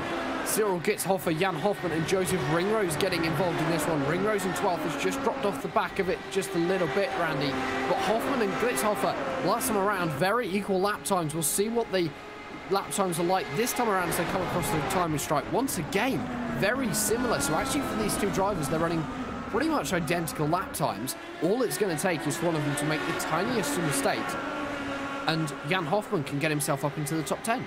Yeah, really this entire trio of Cyril, Hoffman, and Ringrose are all kind of just matching each other tit for tat here, and it's basically one of them will reel in, and then that driver might make a mistake, or the other two might just find a little bit of time in the lap, and you know, it's a very close fight for the top 10. It's close enough that drivers are, you know, if you're Jan Hoffman, you're both looking out at Cyril and Joseph Ringrose, and if you're Cyril, you're having to keep track of both Jan and Joseph in the rearview mirror. But it's not at the same time close enough to where you're having to really worry about a driver shoving the nose everywhere. They're just far enough away to where you can really consider yourself having clean track and can kind of just comfortably lap at the moment. And of course, Joe Ringrose, a name which is new to the Classic IndyCar Series for this year, making his debut today here at Interlagos, but he's not afraid of these single-seater cars. A driver who I know for a fact was going to go for the F1 World Championship if it ran again this year. Unfortunately, obviously, it's been replaced by the Porsche World Championship. The qualifiers wrapped up just a couple of weeks ago. So Joe Ringrose, he's finding a new home in the Classic IndyCar Series. 12th position on his debut. Halfway into the race, he's having a pretty good run today. Yeah, I think this is actually be something we might see that might become somewhat popular here, Jack, because a lot of those guys who ran in that were really going for that World Championship Grand Prix series, they really don't have any other way to get their open wheel fixed beyond the F3 car. And for really major series, these IndyCars leagues tend to be sort of the biggest thing there is, I think, at least in my opinion, compared to some of the series that are running the F3 or, you know, the Formula Renaults and whatnot. So a lot of guys that were initially putting a lot of focus into that McLaren MP430, trying to get themselves into that World Championship Grand Prix series, that now folds, and I think we're going to see an influx of talent into the likes of this Classic IndyCar series, as well as other series running throughout on iRacing, running the likes of the Dallara IR18 or maybe even the DW12 if there's a couple series running that, simply for the simple fact that there's no other way for them to get their championship fix in the open wheel cars. So it's going to be really fun watching these guys duke it out with drivers they've never raced with before and cars they've never maybe raced as much before. And oh yeah, when we eventually get to the ovals in Indy 500, maybe see some new names taking part there as well. And of course, iRacing does have the latest 3 generations of the IndyCar, the IR05, which you're seeing on your screens today, the DW12 and the IR18. They are all on the service. And the IR05, it's its own little beast. It really is. It doesn't have any of the contraptions that the newer cars do. No traction control, no ABS. It's all about the driver. And that really is what people enjoy driving about this car. Of course, people talk about the 9,000 RPM kill switch as we see Joseph Ringrose looking for a move on Jan Hoffman. And actually, we have seen that a couple of times today with a couple of the spins, Randy. You do have to be careful on the throttle in this car, especially out of the slower corners. Yeah, you do. It's one of the really sketchy things about this car is it likes to spin up those rear tires. A lot of people aren't actually aware, but this initial Indy car, the Dallara IR05, that ran from 2005 as its namesake up to 2012 before it was replaced by that DW12. This was initially an oval-only car when it was built. It was never supposed to run on road courses. However, this is a car that was sort of around when the IndyCar American Open Wheel merger came together, when IndyCar became one series instead of being two after the end of Champ Car and Kart. And it really kind of did a very good job filling the role, being able to run on the road courses. A little bit heavier than some of the other cars, has a little bit more power, but it made for very, very good racing. And I think was an amazing sort of stepping stone car for American open wheel racing at the time, coming in with the end of kart and coming into the now IndyCar era that we have now and have been enjoying for about the last 15 years. And of course, with IndyCar, we're actually seeing a lot of drivers now who have been in Formula One, who have been in high-level racing in Europe, switch over to this. Marcus Ericsson, of course, switching from Formula One to IndyCar this year with Schmidt-Peterson, and we've seen drivers do it every single year. Lest we forget Alonso. Yeah, of course, Fernando Alonso running the Indy 500 2 years ago, and again this year. Robert Wickens last year jumping from Mercedes DTM program over to Schmidt-Peterson with IndyCar. It is becoming a more and more popular series, and I think that is brilliant to see that the drivers are embracing it, especially with the IR18. It really has changed how that series runs. Yeah, IndyCar has really become a big series in its own and is really starting to gain international following, and it's really great to see that, especially over in Europe. I'd love to see some race happen in Europe with the Indy cars, maybe run somewhere where the Formula One circuit doesn't do so anymore. I know classically kart has run at Zolder, but I've always kind of said that I don't think Zolder is really a great open wheel track. Maybe they can find somewhere that they can run in Europe that currently doesn't get any running. Of course, Brands Hatch had a circuit that was used as well in IndyCar, Brands Hatch Indy, but I'd rather see them on the Grand Prix layout, to be honest. Somewhere in Europe, I'm sure IndyCar can find some way, somehow, to get themselves over there for at least one time a season.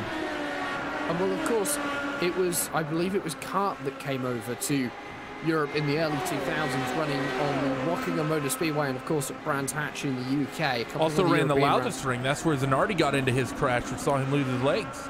Yes, obviously the German circuit, not really used much more other than ADAC GT Masters and DTM now. Oval racing in Europe never really kicked off. They tried with Rockingham, but of course, unfortunately, Rockingham closed at the tail end of last year, held its final event, and is now destined to become, I believe it's a housing estate.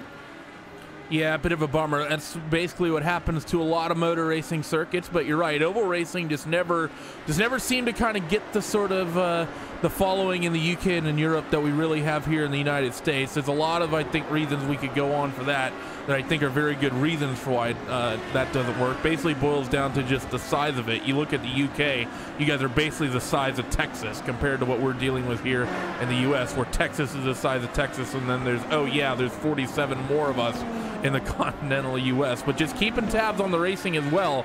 Josh Chin doing a fantastic job opening the gap over the 77 of Johan Kajanen. 5.3 seconds between the two of them now, and Josh is consistently opening up a quarter to half a second every single lap. And I wonder whether because either Josh Chin is running slightly lighter fuel loads in his car, or whether it is simply a case of he's found a little bit more pace. The track temperature is slowly coming down. His setup could be working all of a sudden. Obviously, with the setup, you might lose it if it's a degree too hot on the track. The setup doesn't work as well. So for Josh Chin, all of a sudden, his car must be switching on, because he's just done the fastest lap of the race, and he's just gone 2/10 faster than Matt Kirk, who previously held it.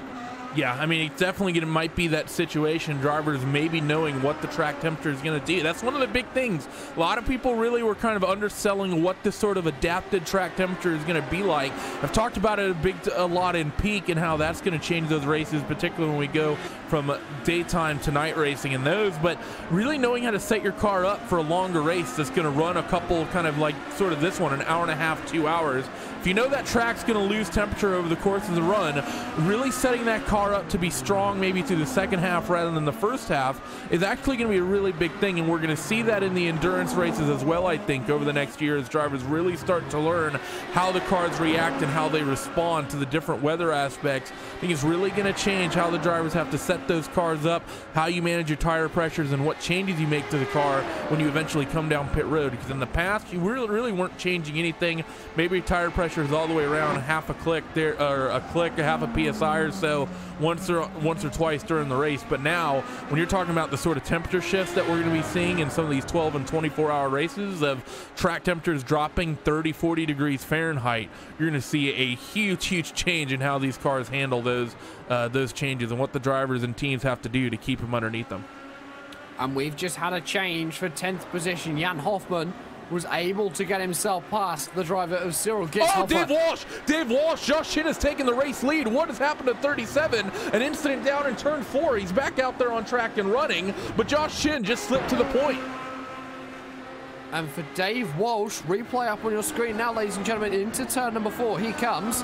I think he just loses the rear end. A little bit of curb, running wide, a little bit too much power, and he's round. And with that, Dave Walsh has crashed out of the lead, quite literally, and Josh Chin up into the race lead. So that pit strategy move that he had, or that he got on Logykal just a few laps ago in those pit stops, Randy, now paying off and putting him on the top step of the podium. Yeah, absolutely fantastic situation if you're Josh Chin right now. Get a complete freebie to pick up a spot over Dave Walsh, and now Dave is going to be out there on hot tires after that spin. It's going to take him a couple laps to get the temps down and maybe even go to reeling Josh Chin. You see him lock the left front going into turn 1. So inside of 30 laps to go.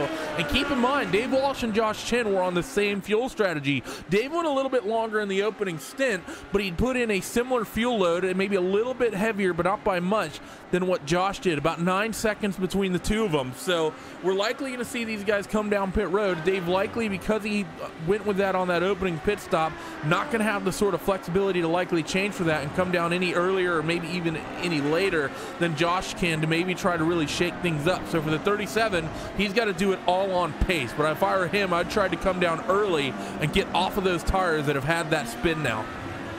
And I think for Dave Walsh as well, something that's going to be very important to watch over the next few laps. Of course, it's not a big lead that Josh Chin has. It's only about 2.5 seconds. And we know that Dave Walsh has just been driving off and leaving the guys behind in the lead. He's been dominant so far. That one mistake has handed it to Josh Chin. However, Josh Chin is really going to have to fight for this one to know that he is going to be in the lead come the end of this race. Yeah, you're absolutely right. I want to keep an eye on the lap times for these drivers here. Josh goes to a 1:18.3. Dave Walsh, his first hot lap back out there on these hot tires now, 18.1. So the gap comes down by a couple tenths.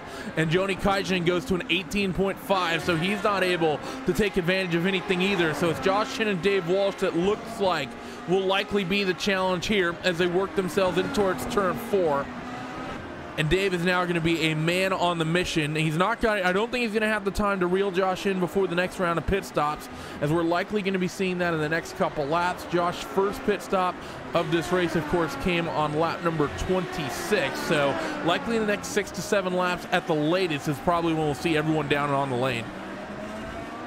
And I think actually 26 laps remaining in this race. These guys are already 16, 18 laps into their stint. They're probably going to cut this one in half, I reckon, so that you run new tyres for half and half of the stint. Or you could go for the strategy that you said earlier on, Randy, and run short tyres for a very short stint. However, you then run the risk of having a pit stop where it's longer taking the tyres than it is actually fueling the car, in which case you're losing time.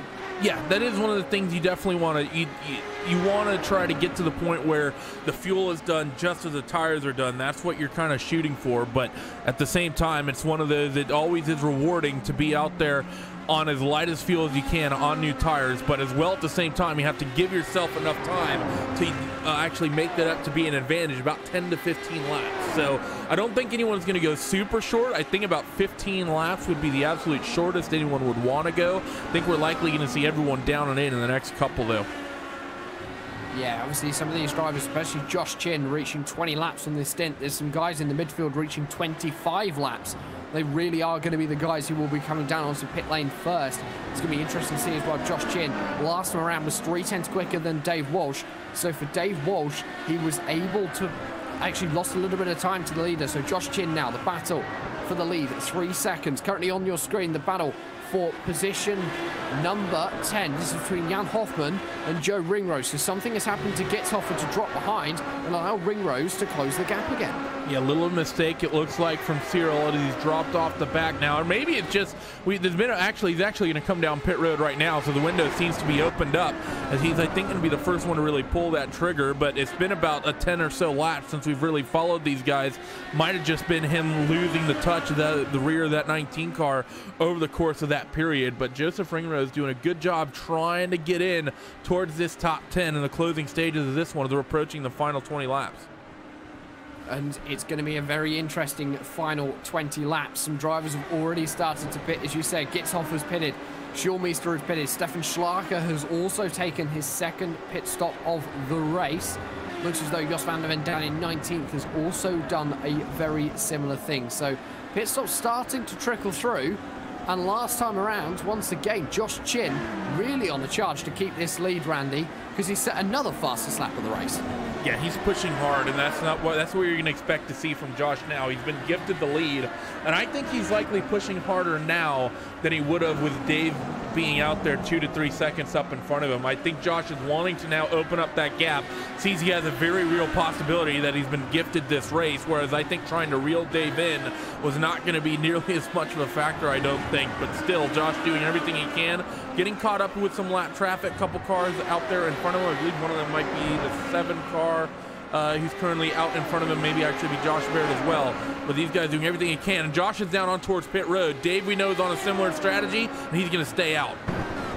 So Dave Walsh goes one longer, maybe try and get a good in lap as opposed to Josh Chin, but Chin an 18.6 on an in lap compared to Dave Walsh's 18 flat is pretty good. So Josh Chin clearly trying not to lose much time. Matt Cook, however, is looking fast, sitting in his fastest lap of the race so far, Randy. He's currently now sitting in 3rd position with all the pit stops going on. So Josh Chin has completed his final pit stop. 10 seconds it's showing on my timing screens. Oh, he spins! He spins on the pit exit! Josh Chin! No! No. Hashtag blame Randy in effect. You can see it right there in the center of your screen. And what happens to Josh? I think he just spins up the rear tires in this Dallara IR05 through the right-hander. No, he clips the gas. He clips the grass on the left-hand side. Absolute nightmare situation for Josh. After everything that's been panning out, he, in one of the worst ways he can, that race comes to an end. I thought he may have spun the tires up on the rear, as the rear tires on the IR05. When they're new, it is very easy to spin them up, especially through that right-hand kink exiting pit road. But no, just clips the grass on the left-hand side, and that's race done for Josh. Oh, honestly, I don't know what to say. Josh Chin, a driver who is, yeah, other than rip or blame Randy, there's not much more I can really say to that. And I feel really bad for Josh now. He was having a cracking run up with the front of the field, but that has now handed the leads not only back to Dave Walsh before his pit stop, but back to Dave Walsh after his pit stop. Yeah, that's... I mean, how does that feel if you're the 37 car of Dave Walsh? You're in the middle of you're coming to the end of your kind of middle stint, and you actually make a mistake that gives up the race lead to someone like Josh Chin. You're likely thinking, I've just thrown this race away, and then you get it gifted right back. Absolutely. I mean, what a situation for Dave to be in. I have a feeling Dave Walsh is currently doing small little jumps in his car of joy after seeing that on his relative and his timing screens. And Josh Chin, he's just falling back through the field, and that is going to be day over for him because, of course, we said it earlier on, I'm going to say it again, 2019 in this series means that there is no fast repair. So these drivers do not have a second chance if anything happens. So Dave Walsh staying out for one more. So he's going on to his 22nd lap of the stint with 22 laps remaining. I have a feeling that Dave Walsh might split this one in half, Randy, and actually go for a half and half stint. Yeah, if Dave has a spotter of some sort, or even if he's paying attention, if he has his relative black box up, he should see that he either should know that Josh was in an incident, or he should have, because of a spotter telling him so, or if he's been coming through the the front straightaway, he should see on his black box that Josh is still on pit road and know that he's really fighting with that 77 car behind him now. So to a certain extent, I think Dave's been given such a big lead that it doesn't really matter the strategy that he's on. He could go as long as he wants now. He could go as short as he wants now and make this final run a little bit long or make it a little bit short. I think it really doesn't matter at this point. It's just going to take a big mistake from Dave Walsh for him to potentially be able to lose this race. And while the battle for 8th position, this is still between Joseph Ringrose and Jan Hoffman. Of course, they've been bumped up the standings just a little bit by the pit stops that we are seeing. And they've been flipped around too at the moment. So yes, they have also been flipped around. So Joe Ringrose was able to get past Jan Hoffman at some point in the last few laps, but I haven't seen Jan Hoffman actually drop off the back of Ringrose yet. So it's still very much alive, and I think this one could be a very interesting race when it comes down to the pit stops. Yeah, and they are still fighting with Cyril. Keep that in mind. Glitzhofer is still technically part of this battle. He already came down on towards pit road and made his stop. What do you see? Matt Cook, he's pitted, but he pitted and crossed the line.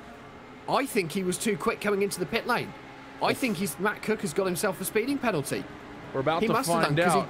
He crossed the pit lane speed limit line at 121 kilometers an hour, and pit speed here is 70. We're about to see 9 seconds is what we've been seeing, and it's a long stop for Matt Cook. Great spot there, Jack. He's going to be there for about 10 to 15 seconds longer than he normally would have. Huge mistakes coming from everyone at the end of this thing. So the front runners, the drivers who we expect to see pulling out brilliant races start to finish, no mistakes, are actually the drivers who were struggling the most here today, by it seems, Randy. And even in the last few laps, we've seen Josh Chin hit the pit wall. We've seen Matt Cook pick up a speeding penalty. He's still stationary. He's only got going again. Oh no, pardon me. 24 seconds he spent in his box. So yes, 15 seconds stop and hold for Matt Cook for speeding in the pit lane as Jan Hoffman pits from 9th position. Yeah, so Hoffman's going to come down pit road. Ringrose stays out. So a little bit of different strategy here. Let's see actually where Cyril goes. We're going to follow Cyril Glitzhofer. We know that he was part of that fight with Joseph Ringrose and Jan Hoffman. Let's see where he is in regards to that 05 of Jan Hoffman. He's been out there on new tires, but the other two would have had a slightly lighter car, pushing their pit stop a little bit later. Let's see, where is Hoffman? He's rolling off of pit road, heading down the back straightaway. Cyril Glitzhofer in towards turn 1 now. That 54 car did not make up any spots with that early pit stop strategy. Yes, so 54 losing just that little bit of time that's going to be important as Jan Hoffman heads himself into turn number 4 and Glitzhofer not even at the braking zone yet. So for that driver, that battle is going to be very interesting. Joe Ringrose, though, I think this is someone we need to keep an eye on over the next couple of laps, Randy, because we did see a good battle between himself and Jan Hoffman. And if there's any difference in pit times that brings them even closer, it's going to make it even more interesting.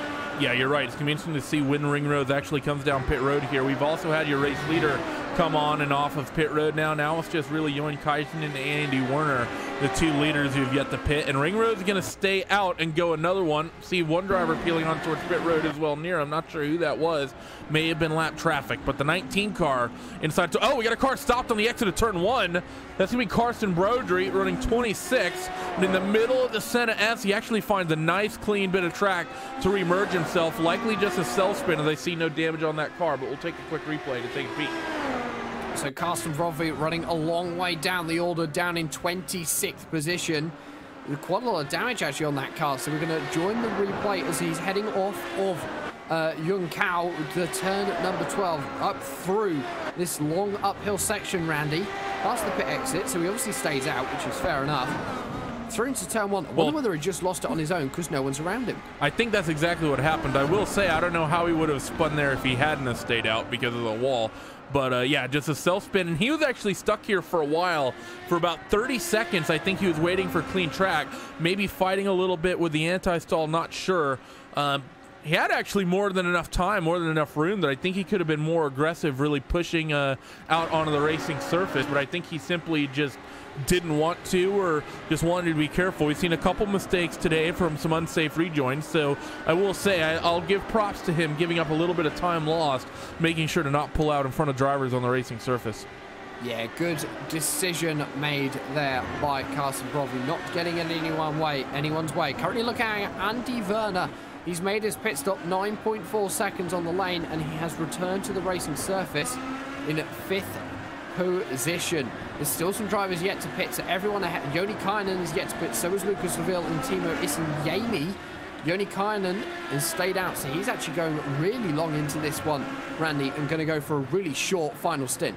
Yeah, that definitely seems to be the way he's going to play this one out as we approach the final 15 laps of this one. Lap 55 and 71, setting us up for 61 to go. And this is one of those things, though, Jack, I kind of talked about it. It's okay to set yourself up for a light final run, but you need enough time to make that sort of workout and be able to catch the cars in front of you.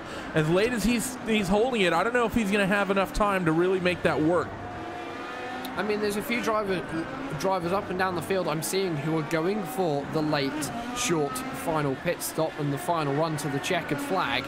I'm looking at Joni Kynan's doing it. Lucas Laville and Timo Isinjami are about a lap shorter of Joni Kynan. Hugo Hernandez is on his 25th lap of the stint, and Joe Ringrose looks to be staying out for another lap of this circuit. So this time around, Joni Kynan is going to stay out again, so he's going for another lap. 27 laps on this stint is basically going to be his run.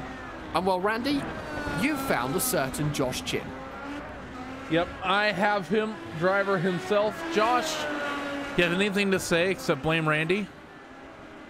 Blame Randy, blame cold tires, and blame lack of practice. Well, it wasn't just the tires. You actually clipped the grass. Yeah, it was very slightly, but cold tires, and I just understeered out and clipped the grass, and it was all over from there. We've been sort of talking about that. The R05, as I have nearly as much experience with it as you do, we've been talking about pretty much how sketchy it can be on the cold tires. How has it been with the fact that the track temperature is constantly getting colder this entire race? Did the car any sketchier after the first stint than it was after after the first pit stop than it was after the start of the race when you've been on cold tires as well? No, actually, after the first stop, the car felt really good. I was really flying, trying to catch up to Dave, and had an incident happen. Tires got a little too cold and split, and lost about 2 seconds total on a lap. But the car felt great. I did a mid-17, just trying to catch him down, and then Dave made his mistake, and it looked like game on from there. All right, well, Josh, well done, let's say, on the showing you had here today, keeping up the Team Chimera tradition of wrecking somewhere near the pit exit, as I have done as well as at Indianapolis, as well as at Le Mans. Before we let you go, who gets it done for that Team Chimera machine? I got to give thanks to Jamie, who was calling strategy, and I think we were in a really good spot, especially after Dave had his incident. You know, I think the way it looks now, we probably would have jumped him on traffic a little bit after this stop, but did a great job with strategy. Everyone in Team Chimera for the support, except for you. You don't do anything anymore. Yeah. Well, yeah, no, you don't do. Do you do anything at all now? Is this just like a side gig? I build BMW setups that for Jamie to race. Do they bounce all over the place like a Mercedes setup though? No, I haven't broken one of our setups just yet. Yeah, you need to. To be fair, I don't want to make that BMW move around like that because it's such a thick mate that it'd probably shake the universe apart. Well, I mean, there's already earthquakes in California, so. This is true, and I know that was a shot at me, and at that, I will just casually drag you out of the TeamSpeak channel. So thank you, Josh, for joining us and bantering just a little bit. With 15 laps to go, Joni Kynan is on pit road. Yeah, I was wondering how late he was going to leave that pit stop, and he's finally decided that now is the time to bring himself onto pit lane to get the service. That tank must be almost dry now for Joni Kynan, so he's going to stop. I don't know whether he's actually going to get any tires on that car. Yes, he has. It does look as though he's gone up on the jacks. Not long after it's been done, he's going to bring himself back out onto pit lane. 8-second pit stop, the shortest I've seen all race for him. And Dave Walsh hasn't reimbursed or retaken the lead, but it's only by about 2 seconds over the driver of Joni Kynan. It was a full 8.5 seconds. The two of Lucas Laville, though, he maybe want to take advantage of this, and he has slowly crept his way up in that 2 car to a second place running position. So the 77 car, a short pit stop, but he cannot hold on to that second position, and he now has 15 laps to not only pass Dave Walsh and catch even Dave Walsh, but he has to deal with the 2 of Lucas Laville as well. Well, Logykal is going to be getting out of his way in not too long because Logykal has still got to stop a second time. So is Timo Isinniemi, so is Joe Ringrose, the only drivers left to make that final pit stop. Expect them to be doing it in the next couple of laps because they are very, very deep into their stint. 28, 29 laps. I have a feeling Joe Ringrose is gone for a 29th lap on this stint, Randy. I wonder whether he's actually left it too late and he could run the risk of running out of fuel. He very well might. I think that he likely won't, but we'll have to wait and see what happens to this 19 car. But he's actually, I think I like the situation he's in, Jack, because the situation he was in with Jan Hoffman and Cyril Gitzhofer, they were already bunched together. The problem that I have with Joni Kaizen is that he had to be able to catch the likes of Dave Walsh. So I like for the 19 car pushing this late, knowing that he's likely going to come off pit road very bunched up with his competitors on fresh tires on a super light tank of fuel. That's going to give, I think, Joseph Ringrose a huge advantage going forward in that fight when he eventually peels off on towards pit road. And I have a feeling it's going to be this lap that he's going to peel himself off onto pit road. But actually saying that, Lucas Logykal has gone for a 29th lap. So is Timo Isinniemi. So those guys obviously saved some fuel somewhere. But Joseph Ringrose, this is going to be the interesting one. Ringrose pits after 29 laps, Randy. So I think 29 laps is going to be the maximum that we're going to see from these drivers as Ringrose gets it down onto the pit speed limiter, something that Matt Cook struggled to do. Cook is back out onto the track. Shots fired. He is in 6th position. He will bump himself back up to 4th once Kynan and Logykal make their stops. Yeah, it's going to be really interesting to see what happens. Where's Jan Hoffman now, though, in comparison to Joseph Ringrose? Ringrose already on the way out. Super short pit stop, 7.6 seconds. I believe the shortest we've seen all day. And Jan Hoffman, I think, will just about be able to pick this spot up, or Willie, the 05 car, will just get around as Ringrose is coming off the pit exit right now. So it's not going to be a huge gap for Hoffman, and he's going to have a very underfilled Joseph Ringrose to deal with. Fresh tyres and low fuel for Joseph Ringrose is going to put him straight on to the advantage to the number 19 machine. He's already tucked in behind the driver of Jan Hoffman. And for Hoffman, he's got to start defending hard. He's still got 13 laps remaining of this race after this one. Still a considerable way to go for these drivers, Randy. And you don't want to push it too hard too early. Last 5 laps, yeah, you really want to push it. But now I still think it might be a bit too early for some of these guys. Yeah, I think if you're the 19, I think you need to give this about a lap before you really start putting on the pressure because, of course, no tire warmers on these cars, so those tires are going to be cold. I would be more than happy if I were in that 19 car's position right now to just sort of cruise this first lap, get the tires up to temp, and then after about lap 60, lap 61, we get it to about 10 to go. That's when you want to start kicking up the aggressiveness and putting the pressure on. And also just a couple of cars behind us. Joe Ringrose very late into turn 1. He goes for the move.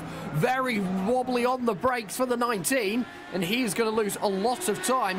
Ringrose, too hard, too early. Replay up on your screens. Take us through this, Randy. It's the exact thing I was talking about. Watch what happens with Joseph Ringrose. Just a little bit of impatience. He has newer tires, about 10 laps newer tires than Hoffman does, and more than enough time to get the job done. He gets the run up through the slipstream in towards turn 1 and is going to try to throw this move from way too far back. Snatches one of the rear tires that you know is still not quite up to pressure, not quite up to temp.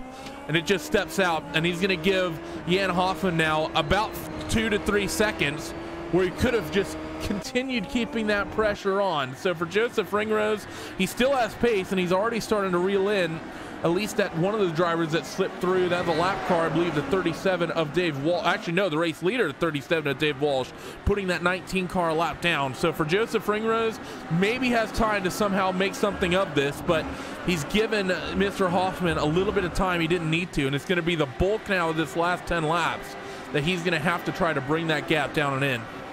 And I think for Joe Ringrose, that's actually going to be quite a big lesson for him, especially going into the rest of the season, because he is new to this car. I know for a fact that he's new to this car, new to the series, and there's the little quirks like that, Randy, where it can get loose on the brakes. You do get the cold tyres that will catch people out, and we're seeing that today with some of the drivers who are experienced with the car, and we're seeing it today with some of the drivers who aren't. Yeah, it really is. It's just like I said, it's not the biggest mistake I think that I've ever seen or that anyone's ever seen, but it's just one of those things you have to know and be able to, you have to pick your positions. Actually, we got a car slowed through the center S. This is Josh Baird, who I know has been doing his stream on Mixer for today, but due to some technical issues on my side, we're not able to bring you that VR cam, unfortunately. Not sure what happened to Josh, though. Likely a self spin in towards turn 1, which has really become the traditional place today for people to self spin, Jack. Yeah, see, the turn 1 or the second sector is where people seem to be like to spin today. As we're riding on board with Josh. Yep, just as you said, very lucky not actually to hit that tyre wall and get it stopped for the number 23 machine. So he has rejoined the race. He is back going again. However, he is 3 laps down in 22nd position. So for Josh, not the best first race of the season that he would have wanted. But looking forward by 3 laps, as Lucas Laville has called up to Matt Cook. Yeah, the gap's close. It was a little bit closer last time by at about a second. I think Lucas Laville has lost a little bit of traffic through some lap traffic. A little bit of time through lap traffic, excuse me, but now he's going to have clear track and be able to start hunting down Matt Cook, who has lap traffic to deal with as well. So that time penalty really hurting Matt Cook. You think about the fact that that would have been, what, a 15-second stop and hold, I believe? Pretty much 24 seconds. If you imagine Matt Cook 15 seconds up the racetrack, he'd be running 3rd ahead of Andy Werner and between Joni Kynan and Andy Werner. So for Matt Cook, that was a podium-costing penalty potentially. That said, he's still pushing forward, trying to reel in that car of Andy Werner. And actually, let's just take a peek at the lap gaps. He's reeling Andy in. He's 2 laps, he was about 8/10 quicker combined, lost about half a second with the traffic. So maybe enough time for Matt Cook to potentially get to Andy and fight for that 3rd spot. It's looking at about 4 seconds between the two, as you've just seen on your screen. So for Matt Cook, he has got a bit of work to do. And last time around as well, traffic was very, very beneficial for Joe Ringrose, because Jan Hoffman, he lost a second to the bricks. So those two are now back within a second of each other. Joni Kynan and Dave Walsh, they're only 2.4 seconds away from each other, as we see Joni Kynan getting himself past Joseph Ringrose now, putting him a lap down. So for Joni Kynan, he's going to get involved, and the traffic is not only affecting your leaders, but also the guys in the mid-pack. Yeah, and the thing to actually keep in mind, looking at that, one of the laps that Joni Kynan was able to do was 8/10 of a second quicker than Dave Walsh. Not sure how much that was affected by the lap traffic, but even dealing with the lap traffic, that 77 car that we know is on light fuel on new tires has been very, very quick and keeping pace with that 37 car. So when Joni Kynan can get some clean air, he's only going to have a few laps to potentially bring that 2.3 second gap down, but I think he might just about have the car to do it. And 8 laps remaining in the race. It's very quickly counting down for these drivers with how long they have left, and Jan Hoffman has lost even more time, letting Joni Kynan past in the middle sector. The gap is now down to half a second, which means that Joe Ringrose, on those newer tyres with a very similar fuel load, is in a good position now, Randy. He's just got to remember not to overcook it like he's already done once before. Yeah, let's hope that that doesn't happen again. I don't think turn 1 will be a good move for him here, as Hoffman's got a little bit of a slipstream from Joni Kynan going into turn 1, and Ringrose is going to keep it in line. But now we get to wait and see as your race leaders. Oh, as Hoffman actually makes a mistake coming off turn 1. Very quick flick of oversteer, does a good job to hold on to that, but Ringrose will slot his way through and take the spot away. So Joseph Ringrose has got himself into 9th position with no trouble whatsoever, even after that slight mistake we saw just a few laps ago. And Jan Hoffman, he's got a bit of work to do to try and close that gap again, Randy, but it's already nearly a second. So I don't know whether Jan Hoffman can close that back up, and Joe Ringrose has managed to get himself into a very comfortable top 10 position on these Classic IndyCar Series debut.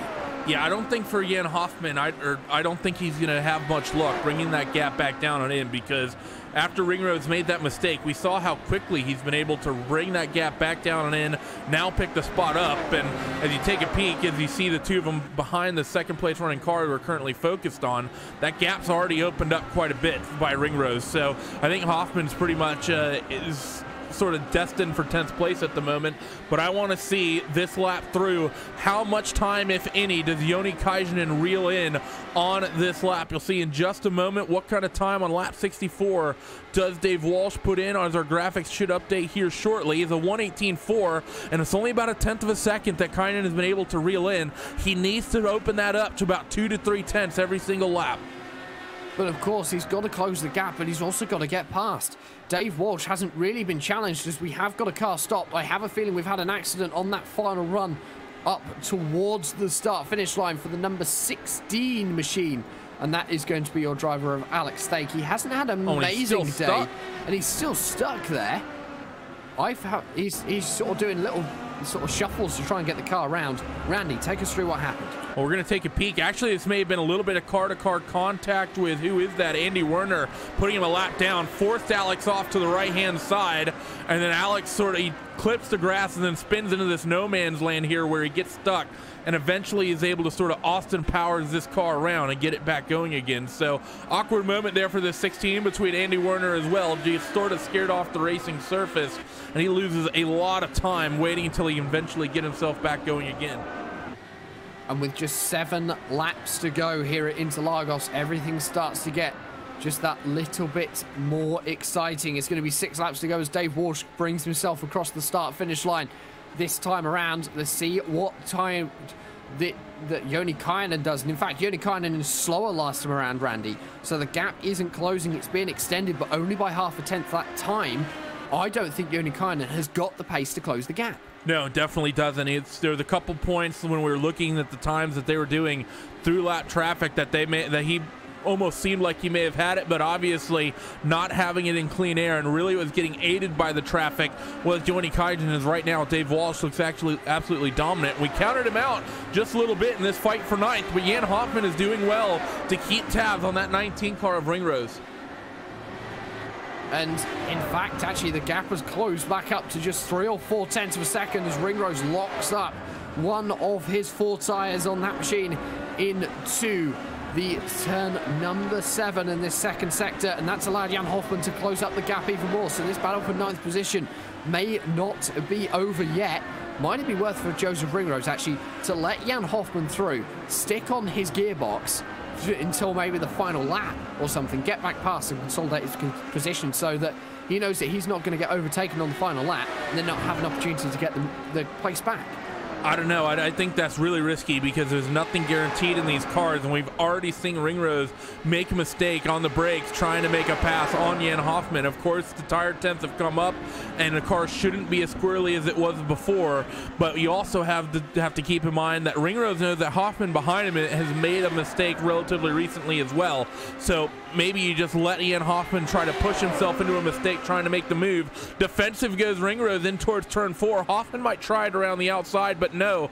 Does he get a potential run with a cutback? And yeah, and for Jan Hoffman, he's got to keep trying with 4.5 laps remaining for these guys. It's going to be very quickly coming down to the checkered flag, and they'll be finishing this race before they know it. Joe Ringrose doing a very good job to defend into turn number 4. And I think for both these guys, they've both made mistakes on this final stint. They need to be careful on what they do. Using that first gear is risky. That's where we saw Jan Hoffman have his mistake. They're going to get very close as they head themselves through turn number 10, down through turn number 11 towards Logykal. And Logykal, I think, is going to be the important corner this time around, Randy, because if Jan Hoffman can get a good run, he's setting himself up very well for turn number 1 and an opportunity to get past Joe Ringrose. Yeah, he definitely is. We're going to take a look off the rear of Josef Ringrose. You see Jan Hoffman there slowly trying to come in, getting closer and closer with the slipstream, but I don't think he's going to be close enough in towards turn 1 as we only have 4 laps to go for these guys to really try to settle this and figure this out. And this is going to be a very interesting battle that we need to keep our eye on all the way towards the end of this race, because I have a feeling that Jan Hoffman is going to try everything in the book. Ringrose goes defensive but gets back onto the racing line, clearly seeing that Hoffman isn't close enough to make a move, or isn't going to be racy enough to make a move, in fact. And I wonder whether Hoffman's just leaving it until a little bit later, to a point where Ringrose has got no chance to actually get back past. Yeah, I think you're right. It's going to be really difficult here for both of them. That said, I don't think it's all said and done for Jan Hoffman. I don't think he has the easy pace to just make this move and potentially open up the gap. So is he maybe waiting? I think maybe a little bit, but at the same time, I don't necessarily think he can really afford to wait. I think if he gets the opportunity to get this pass done, he needs to pounce and he needs to take it. Yeah, and I think that is what Jan Hoffman will do. Into Logykal once again. He took a very different line to Joe Ringrose, and Ringrose has got a good run onto the straight this time, riding on board with Hoffman now. Ringrose sticking to the inside of the track, being defensive up towards the start-finish line. 3 to go. He's going to stick to the inside. Hoffman looking to the outside into turn number 1. I think Ringrose might just about have it, but Hoffman could get the undercut through the second and third part of the center S. It's not going to happen. Joe Ringrose holds on to 9th position, heading out of turn number 3, but he's going to have to watch in his mirrors into 4. He's going to go defensive. Hoffman to the inside following for the draft. Who's going to be later on the brakes is Hoffman. Hoffman tries to go around the outside, but Ringrose defending very well on the inside there, Randy, and holding on to this position, doing an absolutely brilliant job of making his car wider than the track, clearly, because Hoffman cannot get alongside. Yeah, you're right. Hoffman just not getting the opportunities he needs. He needs to try to set that up into turn 1. Into turn 1, it's very difficult trying to defend because you can make moves on the inside and the outside a lot easier than you can at turn 4. Turn 4 is a little bit more single line, and in order to make a move on the outside, you really need that driver down low to make a mistake, and Ringrose just isn't going to make that. They're only going to have a couple laps remaining when they actually come across start finish this next time. And Hoffman has lost a little bit of speed, and I don't think it's a great run off Logykal for him either. No, it doesn't look like it, because the gap is out to 0.6 of a second. And while it isn't extending, it isn't coming down very quickly to start off with. Joni Kajanen is going very, very quickly, setting himself his fastest lap of the race so far and going half a second quicker than the driver of Dave Walsh. So Dave Walsh, with 2 laps remaining, whoa, Jan Hoffman has made another mistake through turn number 1 to the point where he's actually got to reverse back onto the track and get himself going again. It's very similar to the last time. This time I reckon it was a little bit too much curb. Yep, I think it's the same exact mistake, actually. I think he just spins the rear tires up on exit just a little bit. So that fight is pretty much done and over with. Jan Hoffman's going to be the loser there, but we still have another one. Andy Werner and Matt Cook, they're within 0.4 of a second of one another. Matt Cook, following his penalty, has done well to push his way up towards that next position. And you see the times he's been reeling down. A full 0.7 of a second is what he brought in that last trip around the racetrack, likely helped by lap traffic, but they only have a lap and a half left to go as Dave Walsh is going to be coming off the final corner, and he'll be taking the white flag right here. So the white flag will fly at Interlagos. 1 more lap to go in the first round of the Classic IndyCar Series for 2019. It's been a dominating race all day long for Dave Walsh, and he's done an absolutely perfect job other than when Josh Chin was able to take the lead. He looks very racy as well. Could have been someone to contend for the win in the closing stages. However, his mistake on pit lane cost him that one. For Matt Cook and Andy Werner, the gap is still coming down. It's now less than a second. 0.8, 0.7 as they come across the line. Matt Cook, he's going to close the gap. However, it's either going to be a drag race to turn 1, Randy, or it's going to be he's going to do it in the second sector. Well, he was half a second quicker that penultimate lap, so he has just about the speed to get within about 0.2. Can he get more of it, though? He's not going to get the spot in towards turn 4, and they have Jan Hoffman that Matt Cook can potentially use at the pick as they run now through turn 4, as Dave Walsh is going to be getting ready to work through these last couple sectors and take the win here in the opening round of the Logykal Innovative Engineering Classic IndyCar Series. So Dave Walsh just has 1 more corner to go. Logykal has been very successfully navigated from here on in. It's an easy run to the line. It's been an easy race all day long for Dave Walsh. He got pole. He hasn't had fastest lap, but he's going to take his first win of the 2019 Classic IndyCar Series, starting his summer championship how he left the winter championship, by winning and on the final lap of the race, setting his fastest lap, and was within 0.003 of a second of Josh Chin's final lap. For Andy Werner, he is going to hold on the position over Matt Cook. Joni Kajanen came across the line second. Andy Werner will start off 2019 with an absolutely brilliant podium. What the day could have been for Matt Cook, we do not know. It could have been second position for the American, but a pit lane speeding penalty meant that he came home 4th. And for everyone today, I think seeing that checkered flag is going to be a relief. Yeah, I think you're absolutely right about that. As drivers start circulating their way through, Timo Ice-Niemi going to take home 6. Hugo and Hernandez and Stefan Schlacker will be our last 2 drivers on the lead lap. They are, well, 15 seconds back with Hugo Hernandez and Stefan Schlacker about 25, 29, 30 seconds back as you see Hugo go through. So Stefan Schlacker, teammates with Dave Walsh, they both could put the cars in the top 8. I think they'll be happy with that result tonight. And obviously Hugo Hernandez, CIS debut, finishing 7th. Joe Ringrose, another debutee today, finishing 9th position as Jos van der Ven brings himself across the line. Everyone has now finished this race, and we can show you your final finishing positions.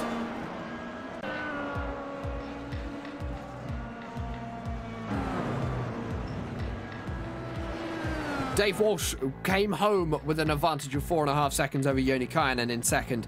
Andy Werner is going to come home third. Matt Cook fourth. Lucas Laville, the Frenchman, after his slight mistake, is going to finish off his day in 5th position with his teammate Timo Ice-Niemi just behind in 6th. Hugo Hernandez performing well on his debut in 7th.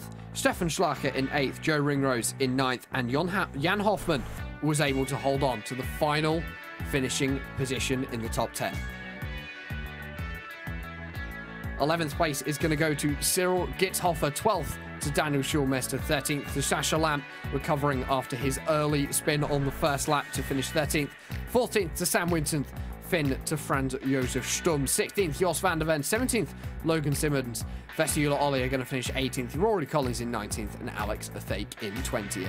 Alexander Adair Saunders is going to finish 21st, Mike Gelliker 22nd, Carson Brofley 23rd, 24th is going to go to Josh Baird, Hans Pitkanen 25th, and then your non-finishers, Josh Chin, Johnny Garrett, Zach Svahar, Todd Novosad, Randy Shoemake, Matt Molnar, Sage Karam, Andrew Aitken, Jonathan Diggs, Marshall Stanley, Robert Grosser, and not taking the start was Caleb Weekly. We're going to step aside for just a couple of moments here on Racebot TV and the iRacing Esports Network. And when we come back, we'll be catching up with all the drivers and getting in all the gossip from the first round of the Classic IndyCar Series.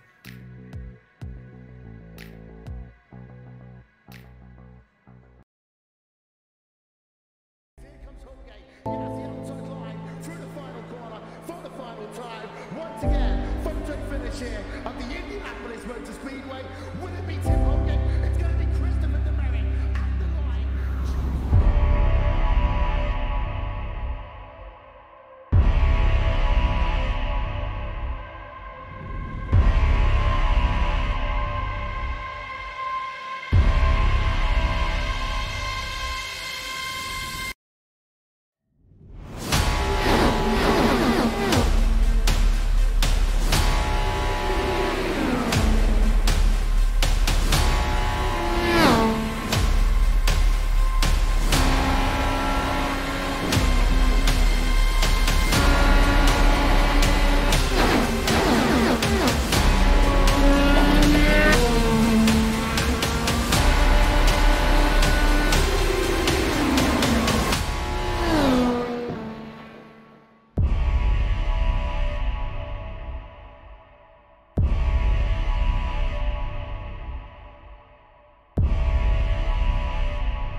The 2019 Classic IndyCar Series is once again brought to you by Logykal Innovative Engineering. But of course, throughout the season, we will have certain races sponsored by other companies. The Oval Triple Crown is going to be brought to you by New Centric Solutions.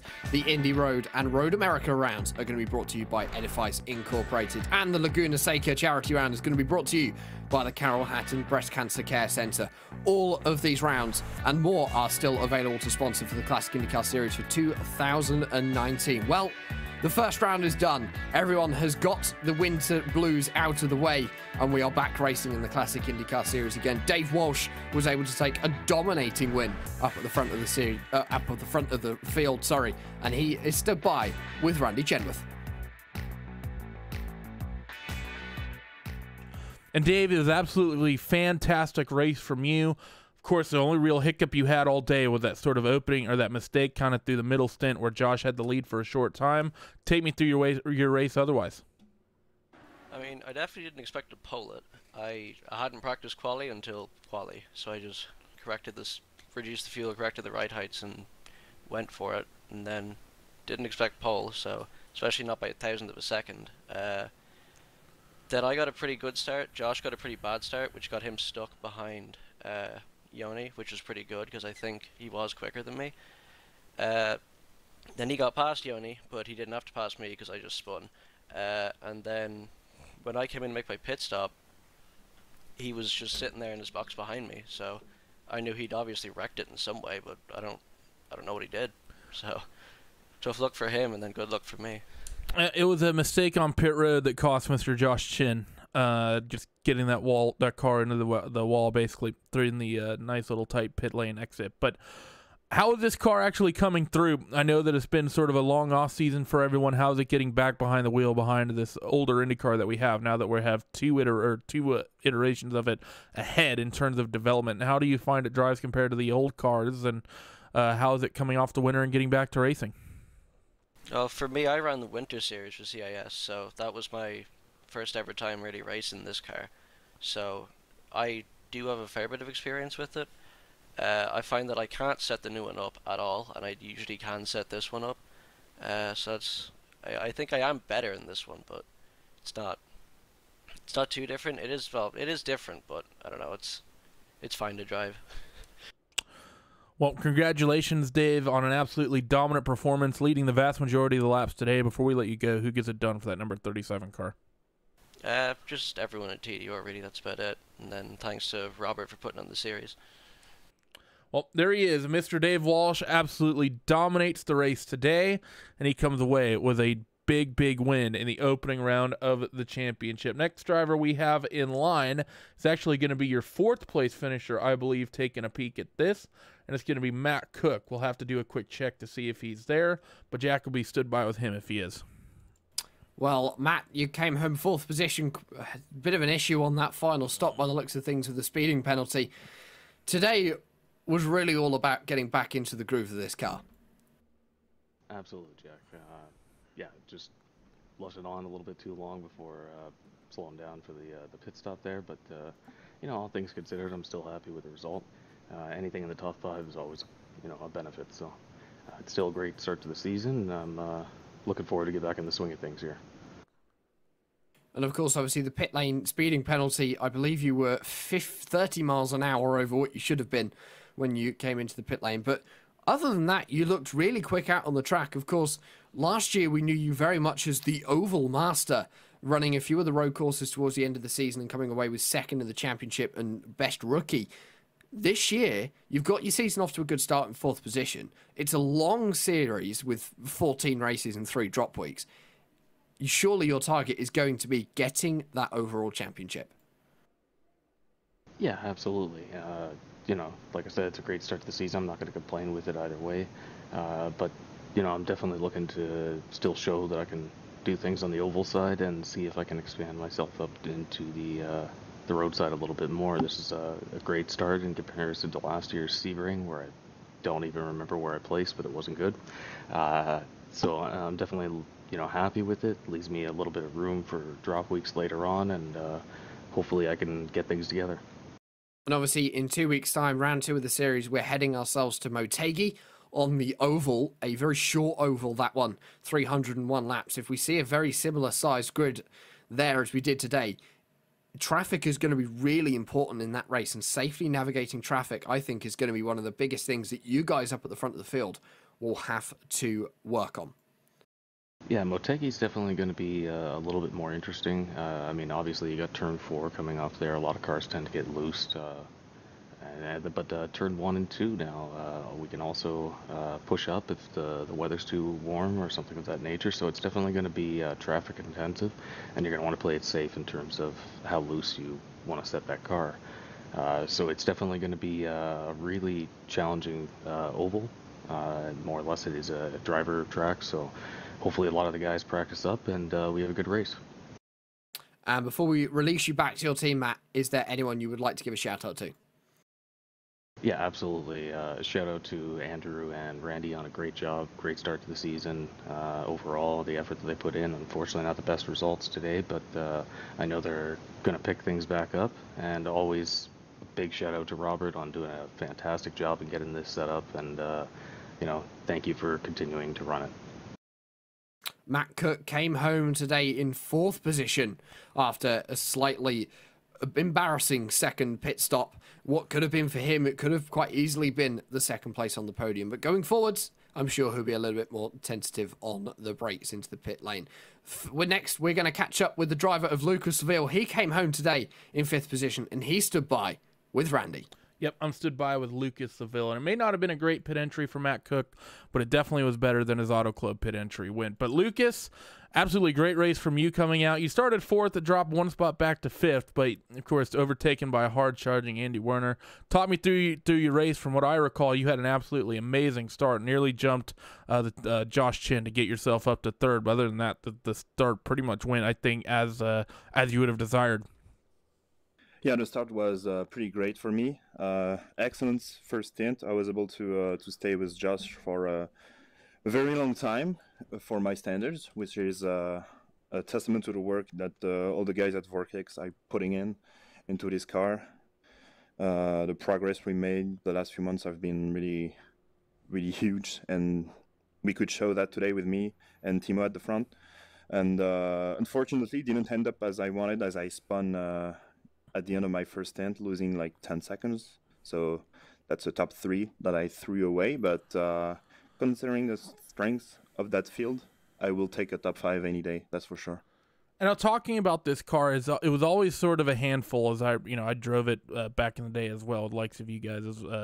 How has this car really changed with some of the updates that have come out? I know that physics-wise, there hasn't really been an update to the RO5 in a while, but with the likes of the track surface really changing temperature, I know that it was always sort of a big issue with this car trying to keep the rear end in check and keep the rear tires from spinning up. How difficult is that trying to do with the variable track temperatures you have and the track consistently warming up and heating up over the course of a race? And of course, whenever you have the random cloud come through and drop the track temperature 5-10 degrees for a few minutes and then immediately gets heated back up when the sun comes back out.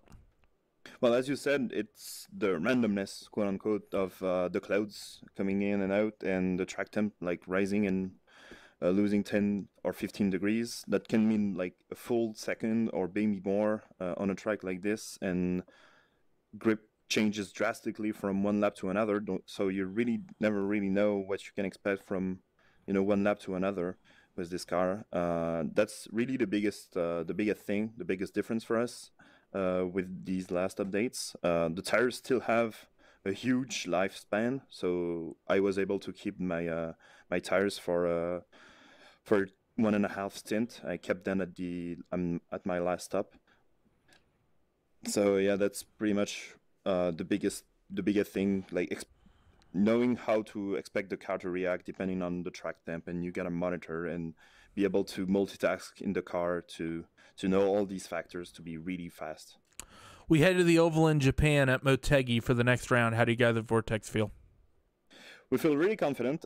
We have the race-winning set from the last time CIS ran at Motegi. I have a feeling that things are going to be really different this time around, with guys like Matt coming around and Josh as well. So, I mean, we don't really know what to expect. other than keep working hard to be able to be competitive in this huge fields. Guys like Sage Karam will bring over their knowledge in racecraft league. So this is going to be a super hard race. Well, Mr. Lucas Seville, congratulations on a top 5 run in the opening round of the championship. Before we let you go, who gets it done for you guys over at Vortex? Big thanks to Robert for running this alongside, me alongside him mostly. I'm just here for the banter, as some would say. Big thanks to you guys, Jack and Randy, for putting on the great show as always. I'm pretty sure, and for big thanks to all the guys for trusting us year in and year out, race in and race out, to be there with us all the time. Well, there he was, Mr. Lucas Seville, who comes home in 5th place today. Next in line for the post-race interviews, Mr. Stefan Schlacker, who moves his way up 4 spots to finish 8th place. He stood by with Mr. Jack Stiles. Well, Stefan, quiet day for you today. You were the last driver to finish on the lead lap of this race, and a return to the Classic IndyCar Series for you after last year. Just take us through your race today. Well, I wouldn't really call it quiet. I was somehow able to stay with the first few guys for quite a lot. There was about a 4-car pack ahead of me for quite some time until we started to run into the first lapped cars. Then I sadly dropped off of them, and I had 2 self spins and then one interesting spin where a car ahead of me spun, and then 8,000 RPMs is a bit harsh on your car if you mash the throttle. So spun myself into the barrier. Could have maybe gotten a 7th position there, but I would say nonetheless a very awesome first day here at Classic IndyCar Series, not only for me but for Total Downforce Racing in general, with Dave Walsh in first. And that was actually going to be my next question. Of course, Total Downforce Racing, a new team this year, a new team for you this year as well after last year competing with F4H.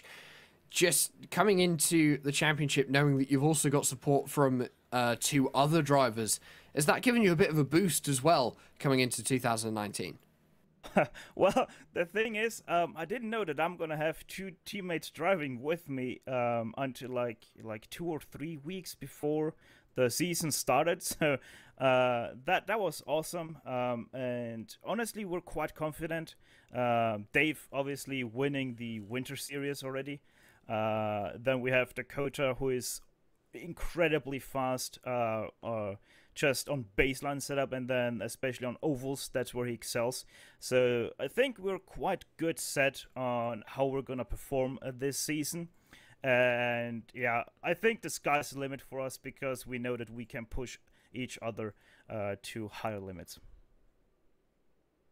And obviously there's some big teams in this series. You look at AeroX, you look at Logykal Vortex. They're people who, when it comes to IndyCar, they are the teams to beat. And between yourselves and Dave Walsh today, you've gone out and you've proven that you are there to fight with them. And that surely, I think for the rest of this season as well, that team is going to be a name and a card to look out for on the track.